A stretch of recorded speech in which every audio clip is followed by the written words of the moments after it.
Hello, আসসালামু আলাইকুম সবাইকে। সবাই একটু জানাই দাও তো সাউন্ড ঠিকঠাক শুনতে পাচ্ছ কিনা, স্ক্রিনের লেখা দেখতে পাচ্ছ কিনা।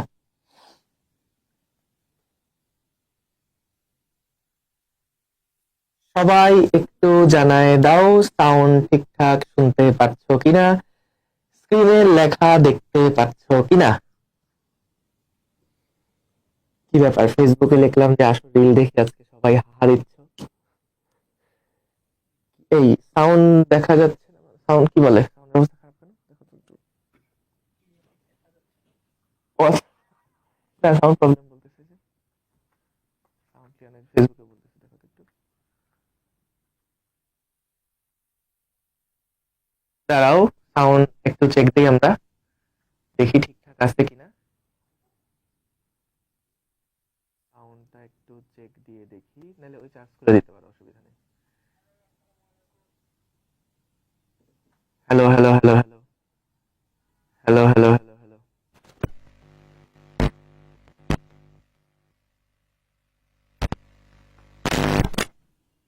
আচ্ছা, এইবার দেখো তো সাউন্ড এখন ঠিক আছে কিনা। সাউন্ড কি এখন ঠিক আছে কিনা একটু দেখো।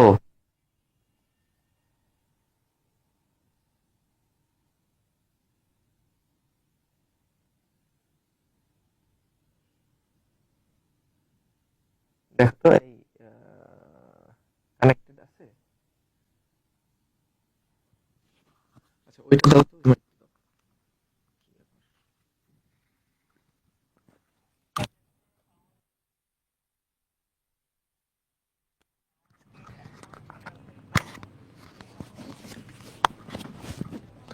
Hello hello hello hello hello. দেখো তো এখন কি অবস্থা। চেঞ্জ করলাম, এখন কি অবস্থা একটু দেখো তো, জানাও তো। ক্লিয়ার, যাক আলহামদুলিল্লাহ, সবাই ক্লিয়ার বলছো। হ্যাঁ, এখন তো ঠিক আছে, ওয়েব অ্যাপেও সবাই বলতেছে এখন ঠিক আছে। ঠিক আছে, সাব্বাস সাব্বাস সাব্বাস, ক্লিয়ার, আলহামদুলিল্লাহ আলহামদুলিল্লাহ। ঠিক আছে, ভেরি গুড। তো ঠিক আছে, সাউন্ড আছে আলহামদুলিল্লাহ। ওকে, ঠিক আছে। তো আমরা চলো আস্তে আস্তে শুরু করি তাহলে। বিসমিল্লাহির রহমানির রহিম। হ্যাঁ, আসসালামু আলাইকুম সবাইকে। আমরা আজকে আমরা আজকে এই পদার্থের গাঠনিক ধর্মের 7 নাম্বার ক্লাসটা করব। তো এর আগে আমাদের এই অধ্যায়ের প্রথম যেই পার্টটা ছিল, স্থিতিস্থাপকতা পার্টটা, সেই স্থিতিস্থাপকতা পার্টের আমরা কিন্তু বোর্ড স্ট্যান্ডার্ড, কলেজ স্ট্যান্ডার্ড যাবতীয় যত কনসেপ্ট ছিল এবং যত রকমের সিকিউ এমসিকিউ প্রবলেম প্র্যাকটিস করা যায় সেইগুলা কিন্তু আমরা মাশাল্লাহ প্র্যাকটিস করছি। এখন আমরা এই ক্লাসটা থেকে মূলত এই চ্যাপ্টারের নতুন পার্টে প্রবেশ করব। তো তোমাদেরকে একদম শুরুতে বলছিলাম যে এই চ্যাপ্টারটা মোটা দাগে 2টা পার্টে কিন্তু আসলে ভাগ করা। একটা হচ্ছে স্থিতিস্থাপকতার পার্ট, আর একটা হলো প্রবাহী পদার্থের পার্ট। তা আমি একটু আগে লিখি, আজকে আমরা অনেক মজা করে পড়বো বুঝছো। আজকে পড়ার থেকে রিল দেখবো বেশি বেশি, ঠিক আছে। আচ্ছা, তো আমি আগে বলে নেই আসলে টপিকগুলা কি, এটা আগে একটু বলে নেই। তো আমাদের চ্যাপ্টারের নাম কি ছিল জানো? চ্যাপ্টারের নাম ছিল পদার্থের গাঠনিক ধর্ম। তো আমাদের এই গাঠনিক ধর্মের 2টা আমরা বলছিলাম যে পার্ট আছে।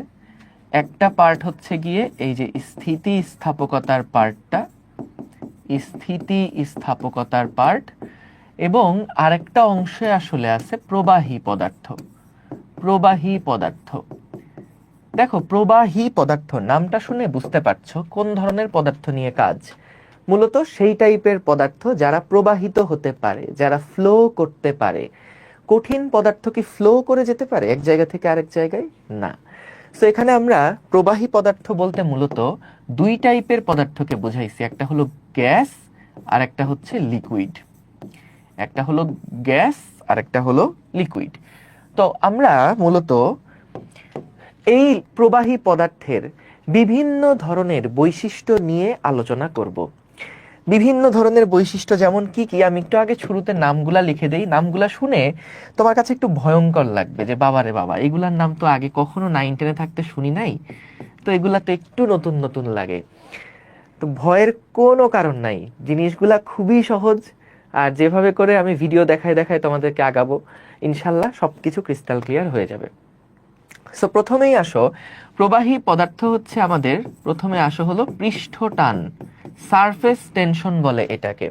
সো এই তরল পদার্থের কিছু বৈশিষ্ট্য আছে, তো সেই বৈশিষ্ট্যগুলার নাম লিখতেছি আগে আমরা। তো এই বৈশিষ্ট্যগুলার বিস্তারিত কাহিনী কি সেগুলো আমরা এই টপিকগুলোর মধ্যে আসলে দেখব।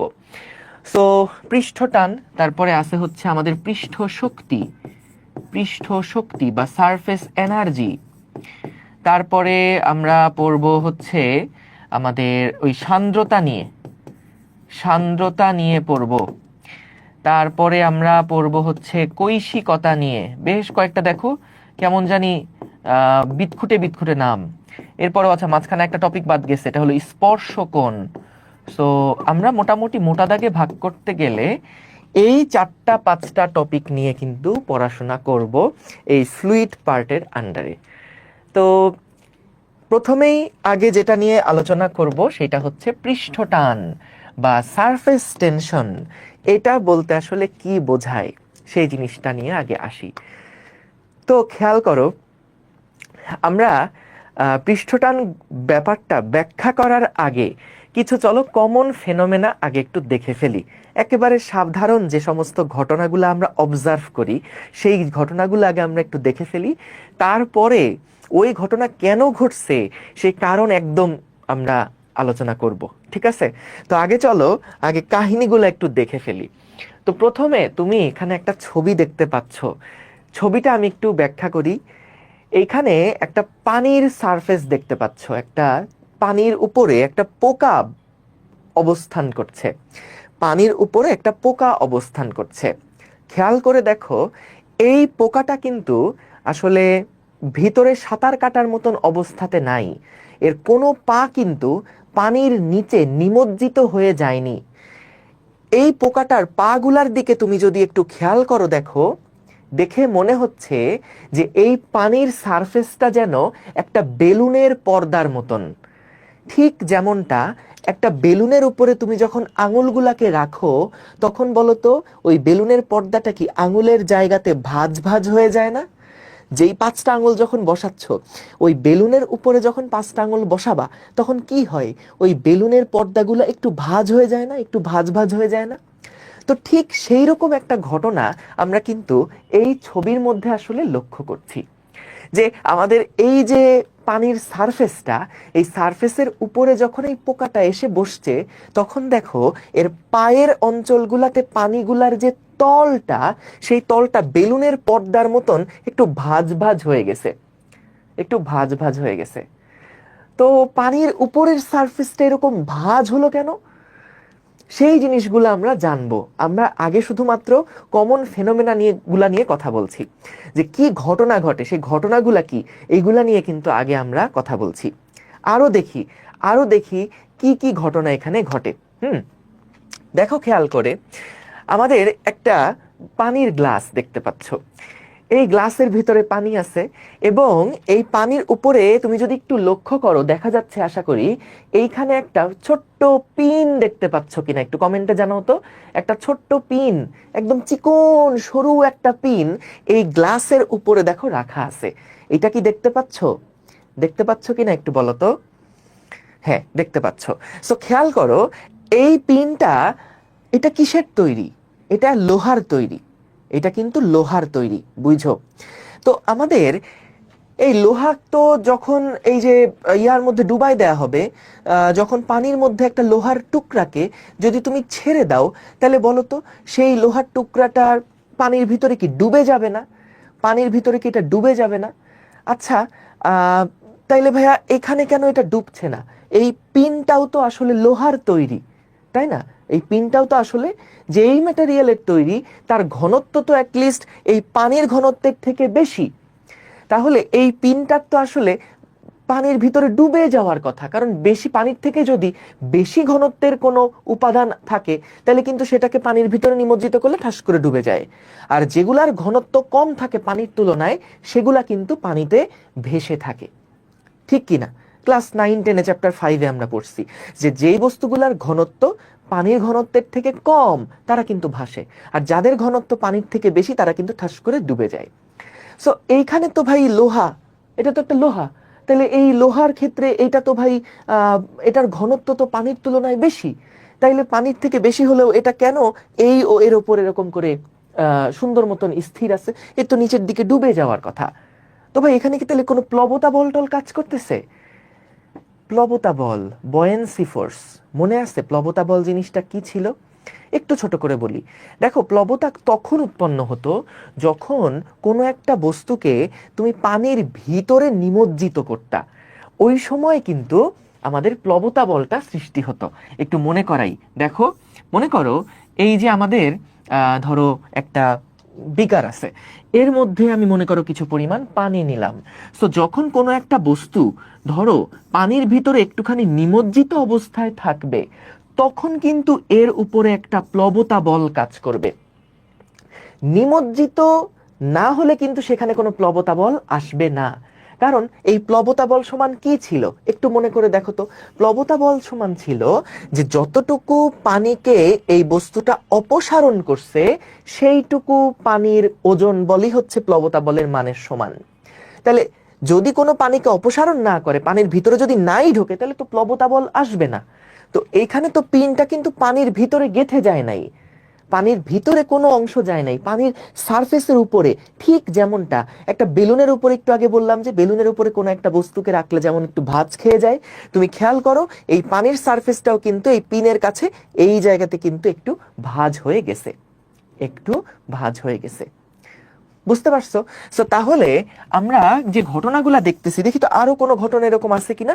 হ্যাঁ দেখো, এই যে এই এরকম একটা, এই যে তোমরা জেমস ক্লিপ বলো মনে হয় এগুলাকে নাকি, তো এইটাকেও দেখো যখন এই পানির উপরে রাখা হয়েছে, এটা নর্মালি কিন্তু এটা কিসের তৈরি? লোহার তৈরি। তো পানির মধ্যে ফেলে দিলে ঠাস করে এটা নিচের মধ্যে পড়ে যাওয়ার কথা, কিন্তু তুমি যদি খুব সাবধানে রাখতে পারো তাহলে দেখবা যে এইটা কিন্তু এরকম করে পানির উপরে সারফেসের উপরে এটা কিন্তু চুপচাপ বসে আছে। এবং প্লবতা বলের কারণে কিন্তু এটা বসে থাকা হবে না, কারণ যখন এটা পানির ভিতরে ঢুকবে তখন যতটুকু প্লবতা বল আসবে তার থেকে ওজন বল অনেক বেশি। তো প্লবতা বল কখন তৈরি হয়? যখন এই বস্তুটাকে পানির মধ্যে তুমি ঢুকাই ফেলছো তখন প্লবতা বল, কিন্তু এটা পানির ভিতরে ঢুকে নাই, এটা সারফেসের উপরে অবস্থান করছে। তো আসলে এই ছবিগুলা কি তোমরা অনেকে ভাবতে পারো যে ভাই ছবিগুলা মনে হয় তাহলে এই এআই দিয়ে বানানো কিনা। তো আমি তোমাদেরকে কয়েকটা চলো ভিডিও একটু দেখাই ফেলি। আয় হায়, ভিডিওগুলো রাখছে কোন জায়গায়? ভিডিওগুলো রাখলো কোন জায়গায়? আচ্ছা, এখানে কয়েকটা ভিডিও আছে।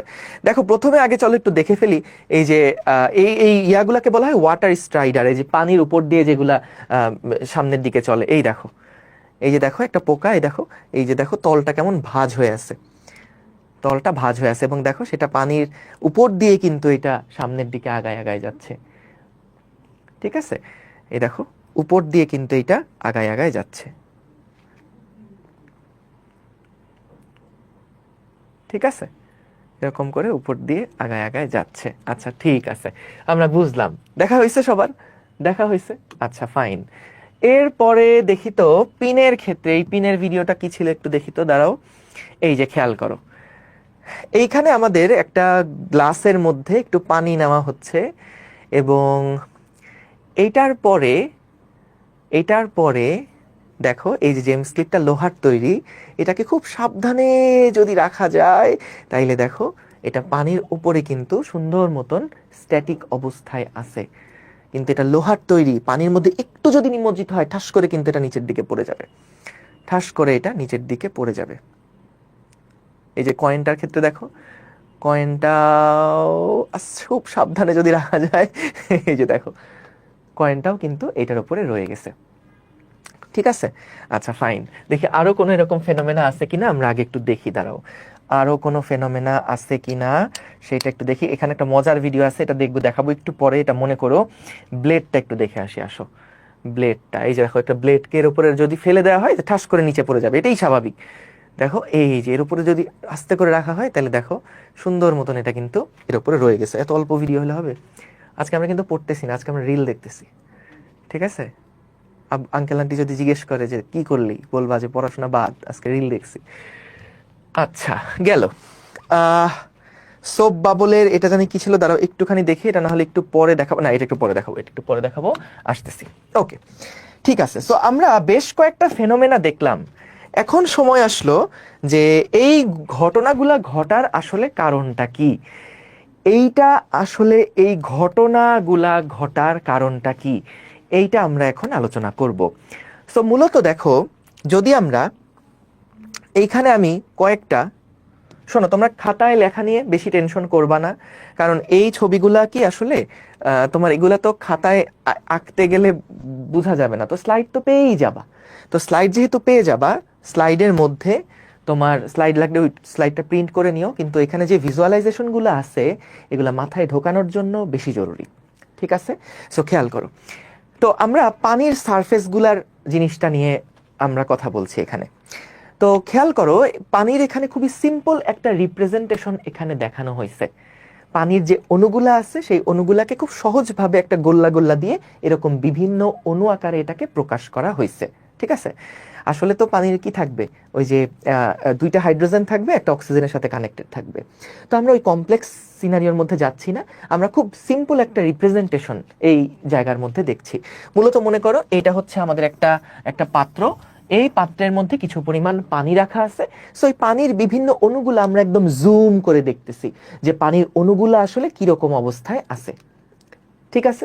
ক্লিয়ার সবাই? আচ্ছা, তো এইটা কিন্তু পানির সারফেসটা, হ্যাঁ, এই উপরেরটা হচ্ছে পানির সারফেসটা, এবং এই নিচের দিকে যেটা ওটা হচ্ছে পানির ভিতরের অঞ্চলগুলো আর কি।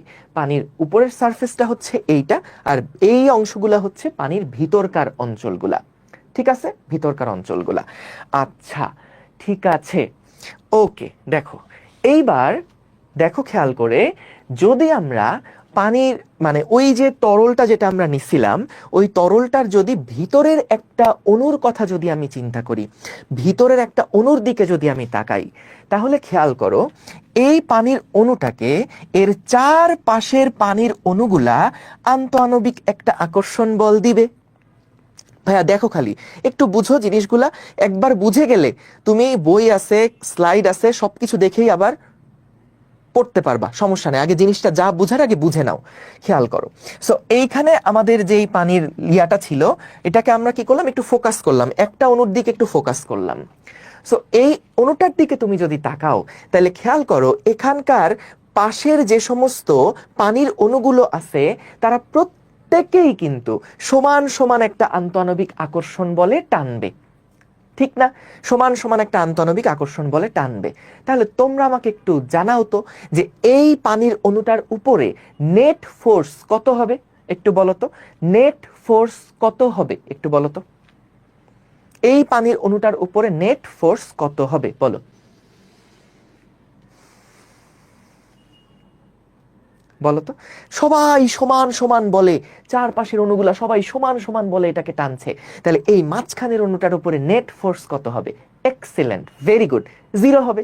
সহজ জিনিস, জিরো হবে, পারফেক্ট। আচ্ছা, এইবার আসো, আমরা যদি সারফেসের একটা অণুর দিকে তাকাই, জাস্ট দেখো সারফেসের একটা অণুর দিকে তাকাই, এইবার বলো তো এই সারফেসের যে অণুটা মানে একদম তলের উপরে যে অণুটা আছে, সেই অণুটার দিকে যদি তাকাই, খেয়াল করো এই অণুটাকে এই নিচের অণুটা আকর্ষণ করছে, এইটা আকর্ষণ করছে, এইটা আকর্ষণ করছে, এইটা করতেছে, এইটা করতেছে। কিন্তু উপরের যে অণুটা আছে, উপরে তো আর কোনো অণু নাই, উপরে তো এয়ার মলিকুল, উপরে তো বাতাসের অণু। তো বাতাসের অণু আসলে এটাকে আহামরি বেশি একটা বলে টানতে পারবে না, ওইটা আমরা ইগনোর করতেছি। তাহলে এখানের যে পানির অণুটা, সেই অণুটার দিকে খেয়াল করো, এটা ডানে বামে নিচে কোনাকুনি সব দিকে আকর্ষণ হচ্ছে। তাহলে এইখানে কি আমাদের নেট ফোর্সটা জিরো হবে বলো তো? এই তলের উপরের যে অংশটা, সেইখানে কি আমাদের নেট ফোর্সটা জিরো হবে? জিরো হবে না। এই জায়গাতে কিন্তু নেট ফোর্সটা জিরো হবে না। বলতো লব্ধি বল এখানে কোন দিকে কাজ করবে? এই জায়গাতে লব্ধি বলটা কোন দিকে কাজ করবে? উপরে ডানে বামে কোন দিকে কাজ করবে বলতো? নিচের দিকে একটা টান সে ফিল করতেছে না, নিচের দিকে একটা বল সে অনুভব করতেছে না, কারণ এই সবগুলা বলের লব্ধি যদি করো তাহলে দেখা যাবে নিচের দিকেই কিন্তু সে একটা চাপ অনুভব করতেছে, নিচের দিকে। আচ্ছা ঠিক আছে, এখন বলো তো, যদি মনে করো আমি এই অণুটাকে ধরে একটুখানি উপরের দিকে তুললাম, তখন কাহিনী কি হবে বলো তো? যদি এই অণুটাকে ধরে আমি একটু উপরের দিকে তুললাম, তাহলে এটা অনেকটা স্থিতিস্থাপকতার মতন কাজ করবে না বলতো? এই যে এই অণুটাকে ধরে যখন আমি উপরের দিকে টানলাম, তখন কিন্তু দেখো এখানকার যে অণুগুলো আছে তারা এটাকে অ্যাট্রাক্ট করবে এবং এটাকে ঠাস করে আবার আগের জায়গায় নিয়ে চলে আসবে। সো আমাদের এই অণুটা যখন একটুখানি এটাকে উপরে তুললাম, তখন কিন্তু পাশের অণুগুলা দেখো তারা সবাই কিন্তু নিচের দিকে ঠাস করে চলে আসলো, নিচের দিকে ঠাস করে চলে আসবে, তাই না? নিচের দিকে আসার আরো একটা টেন্ডেন্সি দেখাবে। অনেকটা জিনিসটা কেমন, ধরো তোমার এই যে স্কিন আছে না, তুমি যদি স্কিনটাকে ধরে একটু উপরের দিকে, চামড়াটা উপরের দিকে টানো, তাহলে ছেড়ে দিলে কি আবার আগের জায়গায় চলে আসতেছে না? একদম সেই রকম পানির একটা অণুকে ধরে যদি একটু হালকা উপরের দিকে টানো, ছেড়ে দিলে সেটা আবার আগের জায়গায় চলে আসবে। ঠিক আছে, ফাইন। যদি নিচের দিকে চাপ দেওয়া হয় তাহলে কি হবে? দেখো এই যে এই অণুটাকে যদি আমি একটু নিচের দিকে চাপ দেই, একটু নিচের দিকে চাপ দেই, ছেড়ে দেই, তখন কিন্তু আবার সাই করে এটা আবার আগের জায়গায় চলে আসবে। বুঝতে পারছো? এইটুকু পর্যন্ত বুঝছো যে সারফেসের অণুগুলা কেমন বিহেভ করে? যদি এটাকে একটু উপরে তোলো, ঠাস করে নিচে আসবে। যদি একটু নিচের দিকে এটা ভাঁজ হয়ে যায়, কোনোভাবে চাপ খেয়ে যায়, কেউ যদি এটাকে দাবায় দেয়, তাহলে কিন্তু এটা আবার ঠাস করে উপরের দিকে চলে আসবে। সাউন্ড প্রবলেম হচ্ছে? সাউন্ড প্রবলেম কি হচ্ছে একটু জানাও তো।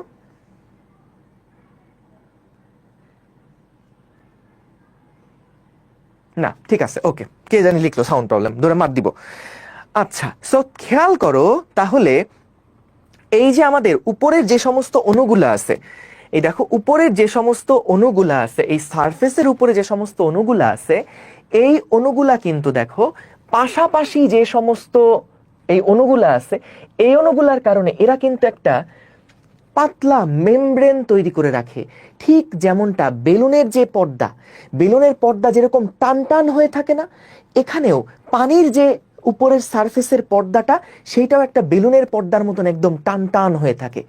যখনই কোনো একটা বস্তুকে তুমি এখানে বসাও, ওইটা কি হয়ে যায়, মেমব্রেনটা একটুখানি ভাঁজ হয়ে যায়, পানির উপরের সারফেস লেয়ারটা একটুখানি এরকম ভাঁজ হয়ে যায়। এবং যখন ভাঁজ হয়ে যায় তখন বলো তো এটা কি আবার উপরের দিকে একটা আসার টেন্ডেন্সি দেখায় না? যখনই ধরো এই যে মাঝখানের লেয়ারটা, এইখানে যখন তুমি ওই পিনটাকে বসাইছো, সো পিনটা কি হয়েছে, এটা একটুখানি এরকম কিন্তু পানির তলটাকে ভাঁজ করে ফেলছে। সো যখনই ভাঁজ করে ফেলছে তখন কিন্তু ওই যে বেলুনের পর্দার মতন চিন্তা করো, এটা কি আবার আগের অবস্থায় ফেরত আসতে চায়। সো এই টান বলটাই কিন্তু আসলে মূলত তার ওজনটাকে ধরে রাখছে। এই যে আগের জায়গায় ফেরত আসতে চাওয়ার যে বলটা, সেটাই কিন্তু তার ওজনটাকে ক্যারি করতেছে। কিভাবে সেটা দেখাচ্ছি। সো আমরা খেয়াল করো যে এই যে উপরের দিকে যে পৃষ্ঠটা, এই পৃষ্ঠটা এই যে বেলুনের পর্দার মতন যে টান টান হয়ে আছে, এই যে টান টান হয়ে আছে, তরলের এই পৃষ্ঠের এই ধর্মটাকে বলা হচ্ছে পৃষ্ঠটান। এই যে পৃষ্ঠটা যে একদম মেমব্রেনের মতন টানটান হয়ে আছে, এইটাকে বলা হচ্ছে তরলের পৃষ্ঠটান। কথা কি বুঝতে পারছো? বুঝতে পারছো? সো আমাদের পৃষ্ঠটান তাহলে কোনটা?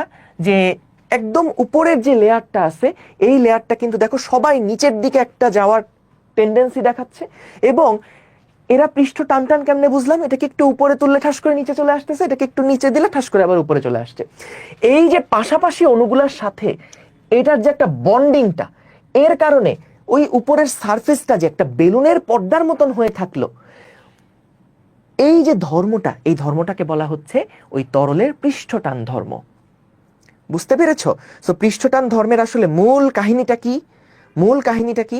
যে উপরের সারফেসটার এই যে একটা মেমব্রেনের মতন আচরণ, একটা বেলুনের পর্দার মতন আচরণ, এটাকে আমরা বলতেছি ওই বেলুনের পৃষ্ঠটা, ওই পানির পর্দার পৃষ্ঠটান ধর্ম। ঠিক আছে, ওকে। সো তাহলে খেয়াল করো, এখন আসো আমরা এই পৃষ্ঠটান ধর্মের কারণে আসলে কি হয় সেইটা আমরা চলো দেখি। দেখো, এই ছবিটা তোমাদের বইয়ের একটা ছবি, এই ছবিটা তোমাদের বইয়ের একটা ছবি, তপন স্যারের বইতেই এই ছবি আছে। সো খেয়াল করো, আমরা এখানে এই পৃষ্ঠটানের আসলে উৎপত্তির কারণটা কি সেটা আবার বলতেছি, খেয়াল করে দেখো, আবার বলতেছি, খেয়াল করে দেখো।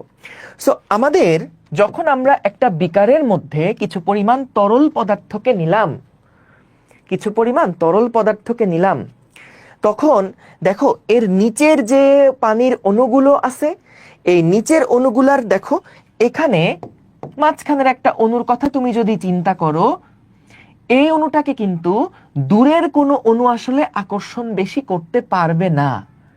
কেন পারবে না? কারণ এই অণুটা থেকে এই অণুটার দূরত্ব এত বেশি যে এইটা কিন্তু এইটাকে খুব একটা আকর্ষণ করতে পারবে না। ঠিক আছে, খুব একটা আকর্ষণ করতে পারবে না।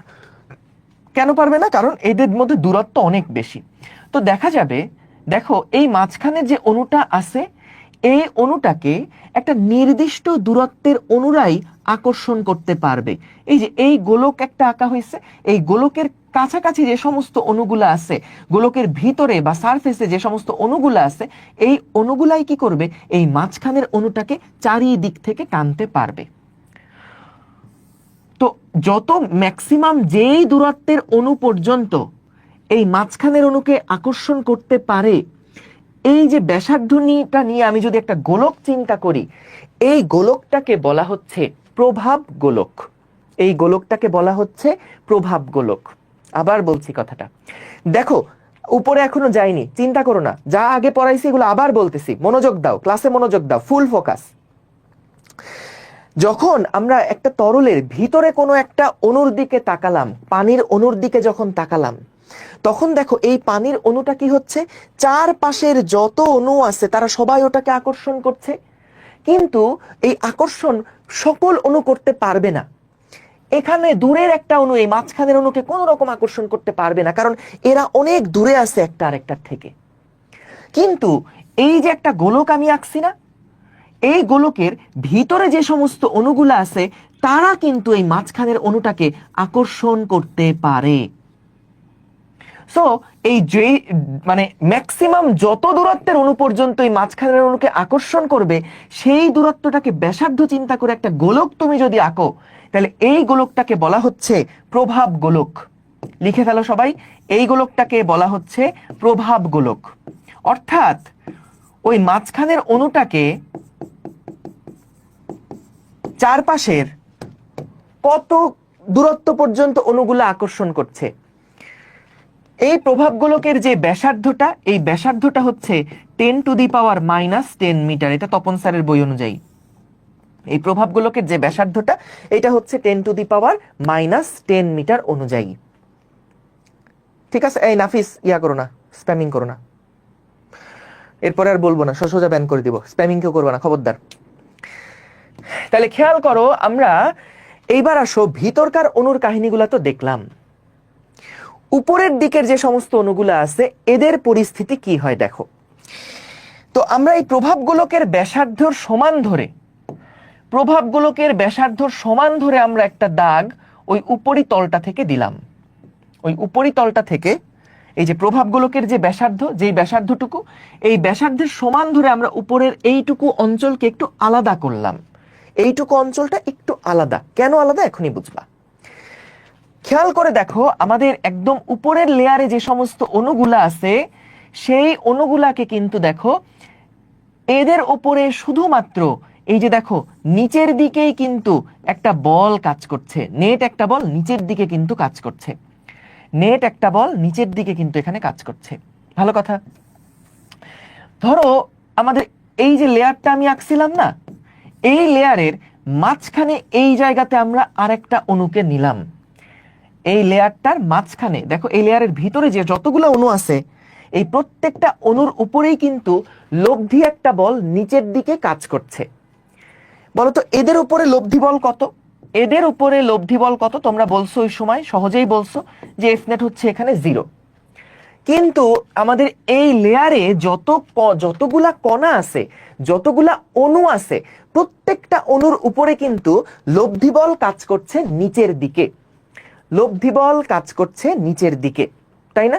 সো লব্ধি বল এখানে কাজ করছে কোন দিক বরাবর? লব্ধি বল কাজ করছে হলো নিচের দিকে। এই দেখো, কারণ কি উপরে দেখো ভাইয়া এইটুকু অঞ্চল কিন্তু ফাঁকা, তো এখানে কি কোনো পানির অণু এটাকে উপরের দিকে টানতে পারবে? পারবে না। সো তাহলে দেখো নিচের দিকে কিন্তু পানির অণুর পরিমাণ সংখ্যা বেশি, সো নিচের দিকে কিন্তু এইটা একটা নেট আকর্ষণ বল লাভ করবে। যদি আমি ধরো এইরকম একটা কণার কথা চিন্তা করি এবং এটার যদি প্রভাব গোলকটাও আমি আঁকি, তাহলে দেখো এখানেও কিন্তু উপরের অঞ্চলগুলাতে পানি নাই, নিচের অঞ্চলগুলাতে দেখো পুরাটুকুতে পানি আছে।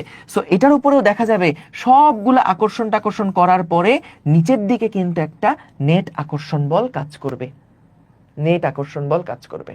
আচ্ছা, তার মানে আমরা বুঝলাম যেটা, সেটা হচ্ছে যে আমাদের এই উপরের যে লেয়ারটুকু আছে না, উপরের এই যে লেয়ারটুকু আছে না, এই লেয়ারের ভিতরে অবস্থিত সকল অণু, এই লেয়ারের উপরে অবস্থিত সকল অণুগুলাই কিন্তু নিচের দিকে একটা এফ বল অনুভব করবে, তারা প্রত্যেকে নিচে আসতে চাইবে।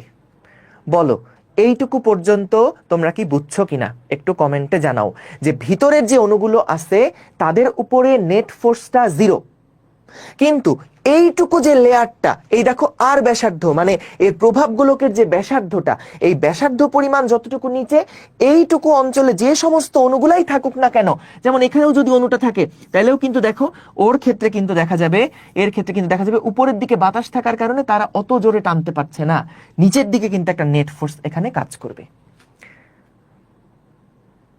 ঠিক আছে, নিচের দিকে একটা নেট বল এখানে কাজ করবে।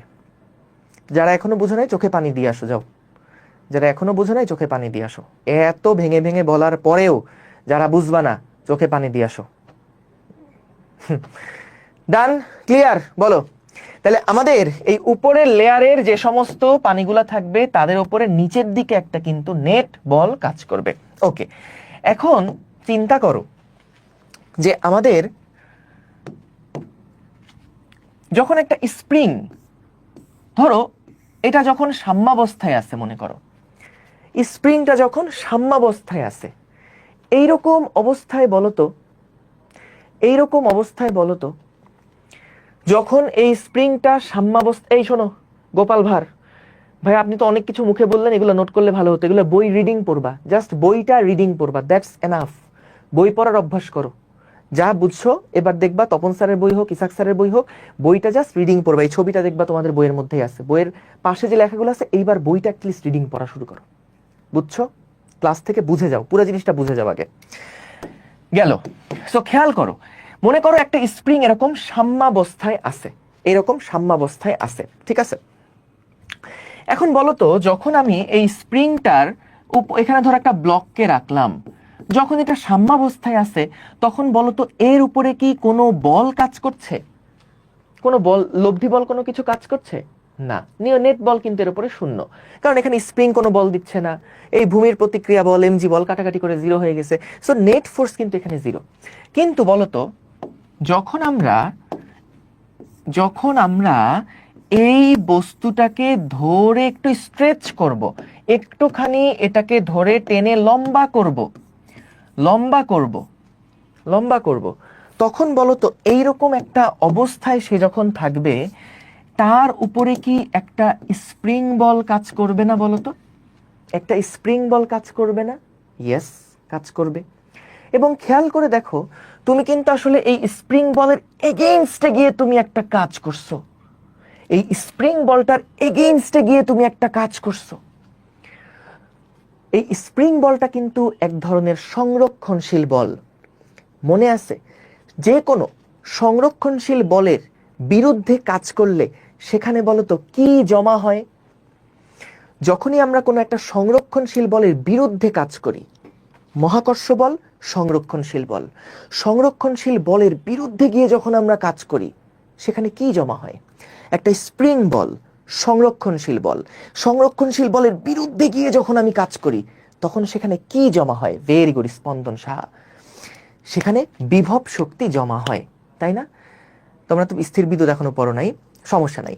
সো তাহলে খেয়াল করো, তারপর দেখো ওই যে আমরা স্থিতিস্থাপক পার্টের মধ্যে পড়ছিলাম না, একটা তারকে তুমি যখন টেনে লম্বা করবা, একটা তারকে তুমি যখন টেনে লম্বা করবা, তখনও কিন্তু তাদের মধ্যে যে আন্তঃআণবিক আকর্ষণ বল, সেটার এগেইনস্টে গিয়ে তুমি যখন কাজ করছো, বা প্রত্যয়নী বলের এগেইনস্টে গিয়ে তুমি যখন কাজ করছো, তখন কিন্তু সেখানে একটা বিভব শক্তি জমা হচ্ছে। অর্থাৎ যখন তুমি কোনো একটা সংরক্ষণশীল বলের বিরুদ্ধে কাজ করো, তখন কিন্তু সেখানে একটা বিভব শক্তি জমা হয়, তাই না? এইখানেও বলতো এই যে আন্তঃনবিক বল, আকর্ষণ বল, এটাও কিন্তু একটা সংরক্ষণশীল বল। হ্যাঁ, সংরক্ষণশীল বল। বলতো যখন এই অণুটা একদম টপ সারফেসে আছে, তখন আমাদের এই অণুটার উপরে কি নিচের দিকে একটা সংরক্ষণশীল বল কাজ করছে না? কাজ করছে কিনা? হ্যাঁ, কাজ করছে। বলতো সে যে এই উপরে অবস্থান করছে, সে যে তারপরেও এর উপরে বল প্রয়োগ করার পরেও যে এই জায়গাতে যে সে বসে আছে, সে কি তার মানে সংরক্ষণশীল বলের বিরুদ্ধে গিয়ে সে এই জায়গাতে অবস্থান করছে না? বলতো তাকে অণুগুলা বলতেছে ভাই তুই নিচে আয়, নিচে আয় ডাকতেছে, কিন্তু তারপরেও এখানে বসে আছে। সো সংরক্ষণশীল বলের এগেইনস্টে সে অবস্থান করছে না, বিরুদ্ধে অবস্থান করছে না? তাহলে বলতো এই অণুগুলার মধ্যে একটা কি জমা আছে? এই উপরের অণুগুলার মধ্যে একটা কি জমা আছে? কি শক্তি জমা আছে? বিভব শক্তি জমা আছে। এটাকে অনেকে বলে এটা নাকি মহাকর্ষ শক্তি, মানে ওই যে মহাকর্ষীয় বিভব শক্তি। এটা কি মহাকর্ষীয় বিভব শক্তি? উত্তর হচ্ছে না। সাবধান, মহাকর্ষীয় বিভব শক্তি তখন পাবা যখন মহাকর্ষ বলের বিরুদ্ধে কাজ হবে। কিন্তু এখানে বলতো কোন বলের বিরুদ্ধে এইটা অবস্থান করতেছে? এই যে নিচের দিকে যে অণুগুলা তাকে আন্তঃনবিক আকর্ষণ বল দিচ্ছে, এই আকর্ষণ বলের বিরুদ্ধে সে এই জায়গাতে অবস্থান করছে। সো এইখানে কিন্তু তার ওই আন্তঃনবিকের বিরুদ্ধে থাকার কারণে তার মধ্যে একটা বিভব শক্তি জমা হবে। এটা মহাকর্ষের সাথে এটা মিলায়ও না কিন্তু। এই আকর্ষণ বলটাই তো আন্তঃনবিক আকর্ষণ বল, এটা নতুন কোনো বল না তো। ঠিক আছে? সো তাহলে খেয়াল করো, আমরা যেটা দেখলাম উপরের যে অণুগুলা আছে সেই অণুগুলার মধ্যে কিন্তু এক ধরনের এনার্জি বিদ্যমান। এখন বলো তো, যার এনার্জি বেশি সে কি আসলে, বা কোনো একটা বস্তু, যে কোনো একটা বস্তু বলো তো কখন স্থিতিশীলতা অর্জন করে? যখন তার ভিতরে শক্তি বেশি না যখন তার ভিতরে শক্তি কম? বলতো কখন যে কোনো বস্তু স্থিতিশীলতা অর্জন করে? এটা কেমিস্ট্রি তো মনে হয় তোমরা পড়ছো। তোমাদেরকেও আমি একটা এক্সাম্পল এরকম দিছিলাম সম্ভবত, যে যখন পকেটে টাকা অনেক বেশি, টাকা অনেক বেশি, তখন মনে হয় বন্ধুকে ফোন দিয়ে বলি চল মুভি দেখতে যাই, চল খেলা দেখতে যাই। মানে যখন টাকা বেশি তখন অস্থির, তুমি খালি ছোটাছুটি করতেছো। আর যখন পকেটে টাকা পয়সা নাই, মাত্র 10 টাকা আছে, ঠিক আছে বসে ঘুমাই। তাহলে যখন পকেটে টাকা কম তখন তুমি বেশি স্থিতিশীল, তাই না? সো প্রত্যেকটা বস্তুই কিন্তু, বা প্রত্যেকটা জিনিসই চায় কি, তার লোয়ার যে এনার্জি স্টেট, কম এনার্জি স্টেট এসে থাকতে চায়। প্রত্যেকেই চায় কি করতে? প্রত্যেকেই চায় তার এনার্জি যাতে করে কম থাকে, তাহলে সে সুস্থিতিশীল হতে পারবে। এনার্জি বেশি থাকলে স্থিতিশীলতা অর্জন করতে পারবে না, এনার্জি যত কম থাকবে তত বেশি সে অণুটা সুস্থিতিশীল থাকবে। সো আমাদের দেখো প্রত্যেকেই যেহেতু চাই, যেমন দেখো এই যে এই কলমটাকে আমি এখান থেকে উপরের দিকে তুললাম, কলমটাকে ভূমি থেকে মনে করো উপরের দিকে তুললাম, তাহলে এর মধ্যে একটা বিভব শক্তি আছে। তো এই কি এই জায়গাতে স্থিতিশীল না? ছেড়ে দিলে কি হবে? আবার আগের জায়গায় চলে আসতে চাইবে। সো যখনই এটা কখনই স্থিতিশীল হচ্ছে, যখন হাতের উপরে পড়তেছে, মানে যখন এটার বিভব শক্তি কমে যাচ্ছে, তখন কিন্তু এইটা মোর স্থিতিশীল হচ্ছে, মোর স্টেবল হচ্ছে। ঠিক কিনা? সো তাহলে উপরের যে সকল অণুগুলো আছে তাদের মধ্যে একটা স্থিতিশক্তি বিদ্যমান, এবং এই অণুগুলা চায় স্থিতিশক্তিকে আরো বাড়াতে। না বলতো ন্যাচারাল ফেনোমেনা কি? নর্মালি তারা কি চাওয়া উচিত? স্থিতিশক্তি আরো বাড়াতে চাওয়া উচিত, নাকি স্টেবিলিটি অর্জন করার জন্য আরো স্থিতিশক্তি কমাতে থাকা উচিত? তাদের কি অর্জন করা উচিত? যে কোনো একটা সবাই কি হতে চায়? সবাই স্থিতিশীল হতে চায়, সবাই স্টেবল হতে চায়। তাহলে এরা কিন্তু চাইবে যাতে করে তাদের এনার্জিটা কম কম থাকে, যতটা পারা যায় কম কম থাকে, যতটা পারা যায় কম কম থাকে, কমাতে থাকবে তারা। ঠিক কিনা? আরাফাতকে ব্যান করে দিই। আচ্ছা, ফাইনাল ওয়ার্নিং দিলাম, খালি থ্যাংক ইউ দিয়ে যাচ্ছে। ঠিক আছে। সো তাহলে দেখো আমাদের একদম সারফেসের যে অণুগুলো আছে, দেখো সারফেসের যেই অণুগুলো আছে,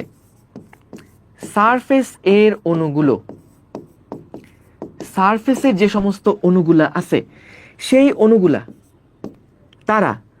তাদের মধ্যে একটা স্থিতিশক্তি বিদ্যমান, তাদের মধ্যে একটা স্থিতিশক্তি বা বিভব শক্তি বিদ্যমান, সারফেসের অণুগুলার একটা স্থিতিশক্তি বিদ্যমান, এবং তারা চায় স্থিতিশক্তিকে কমাতে।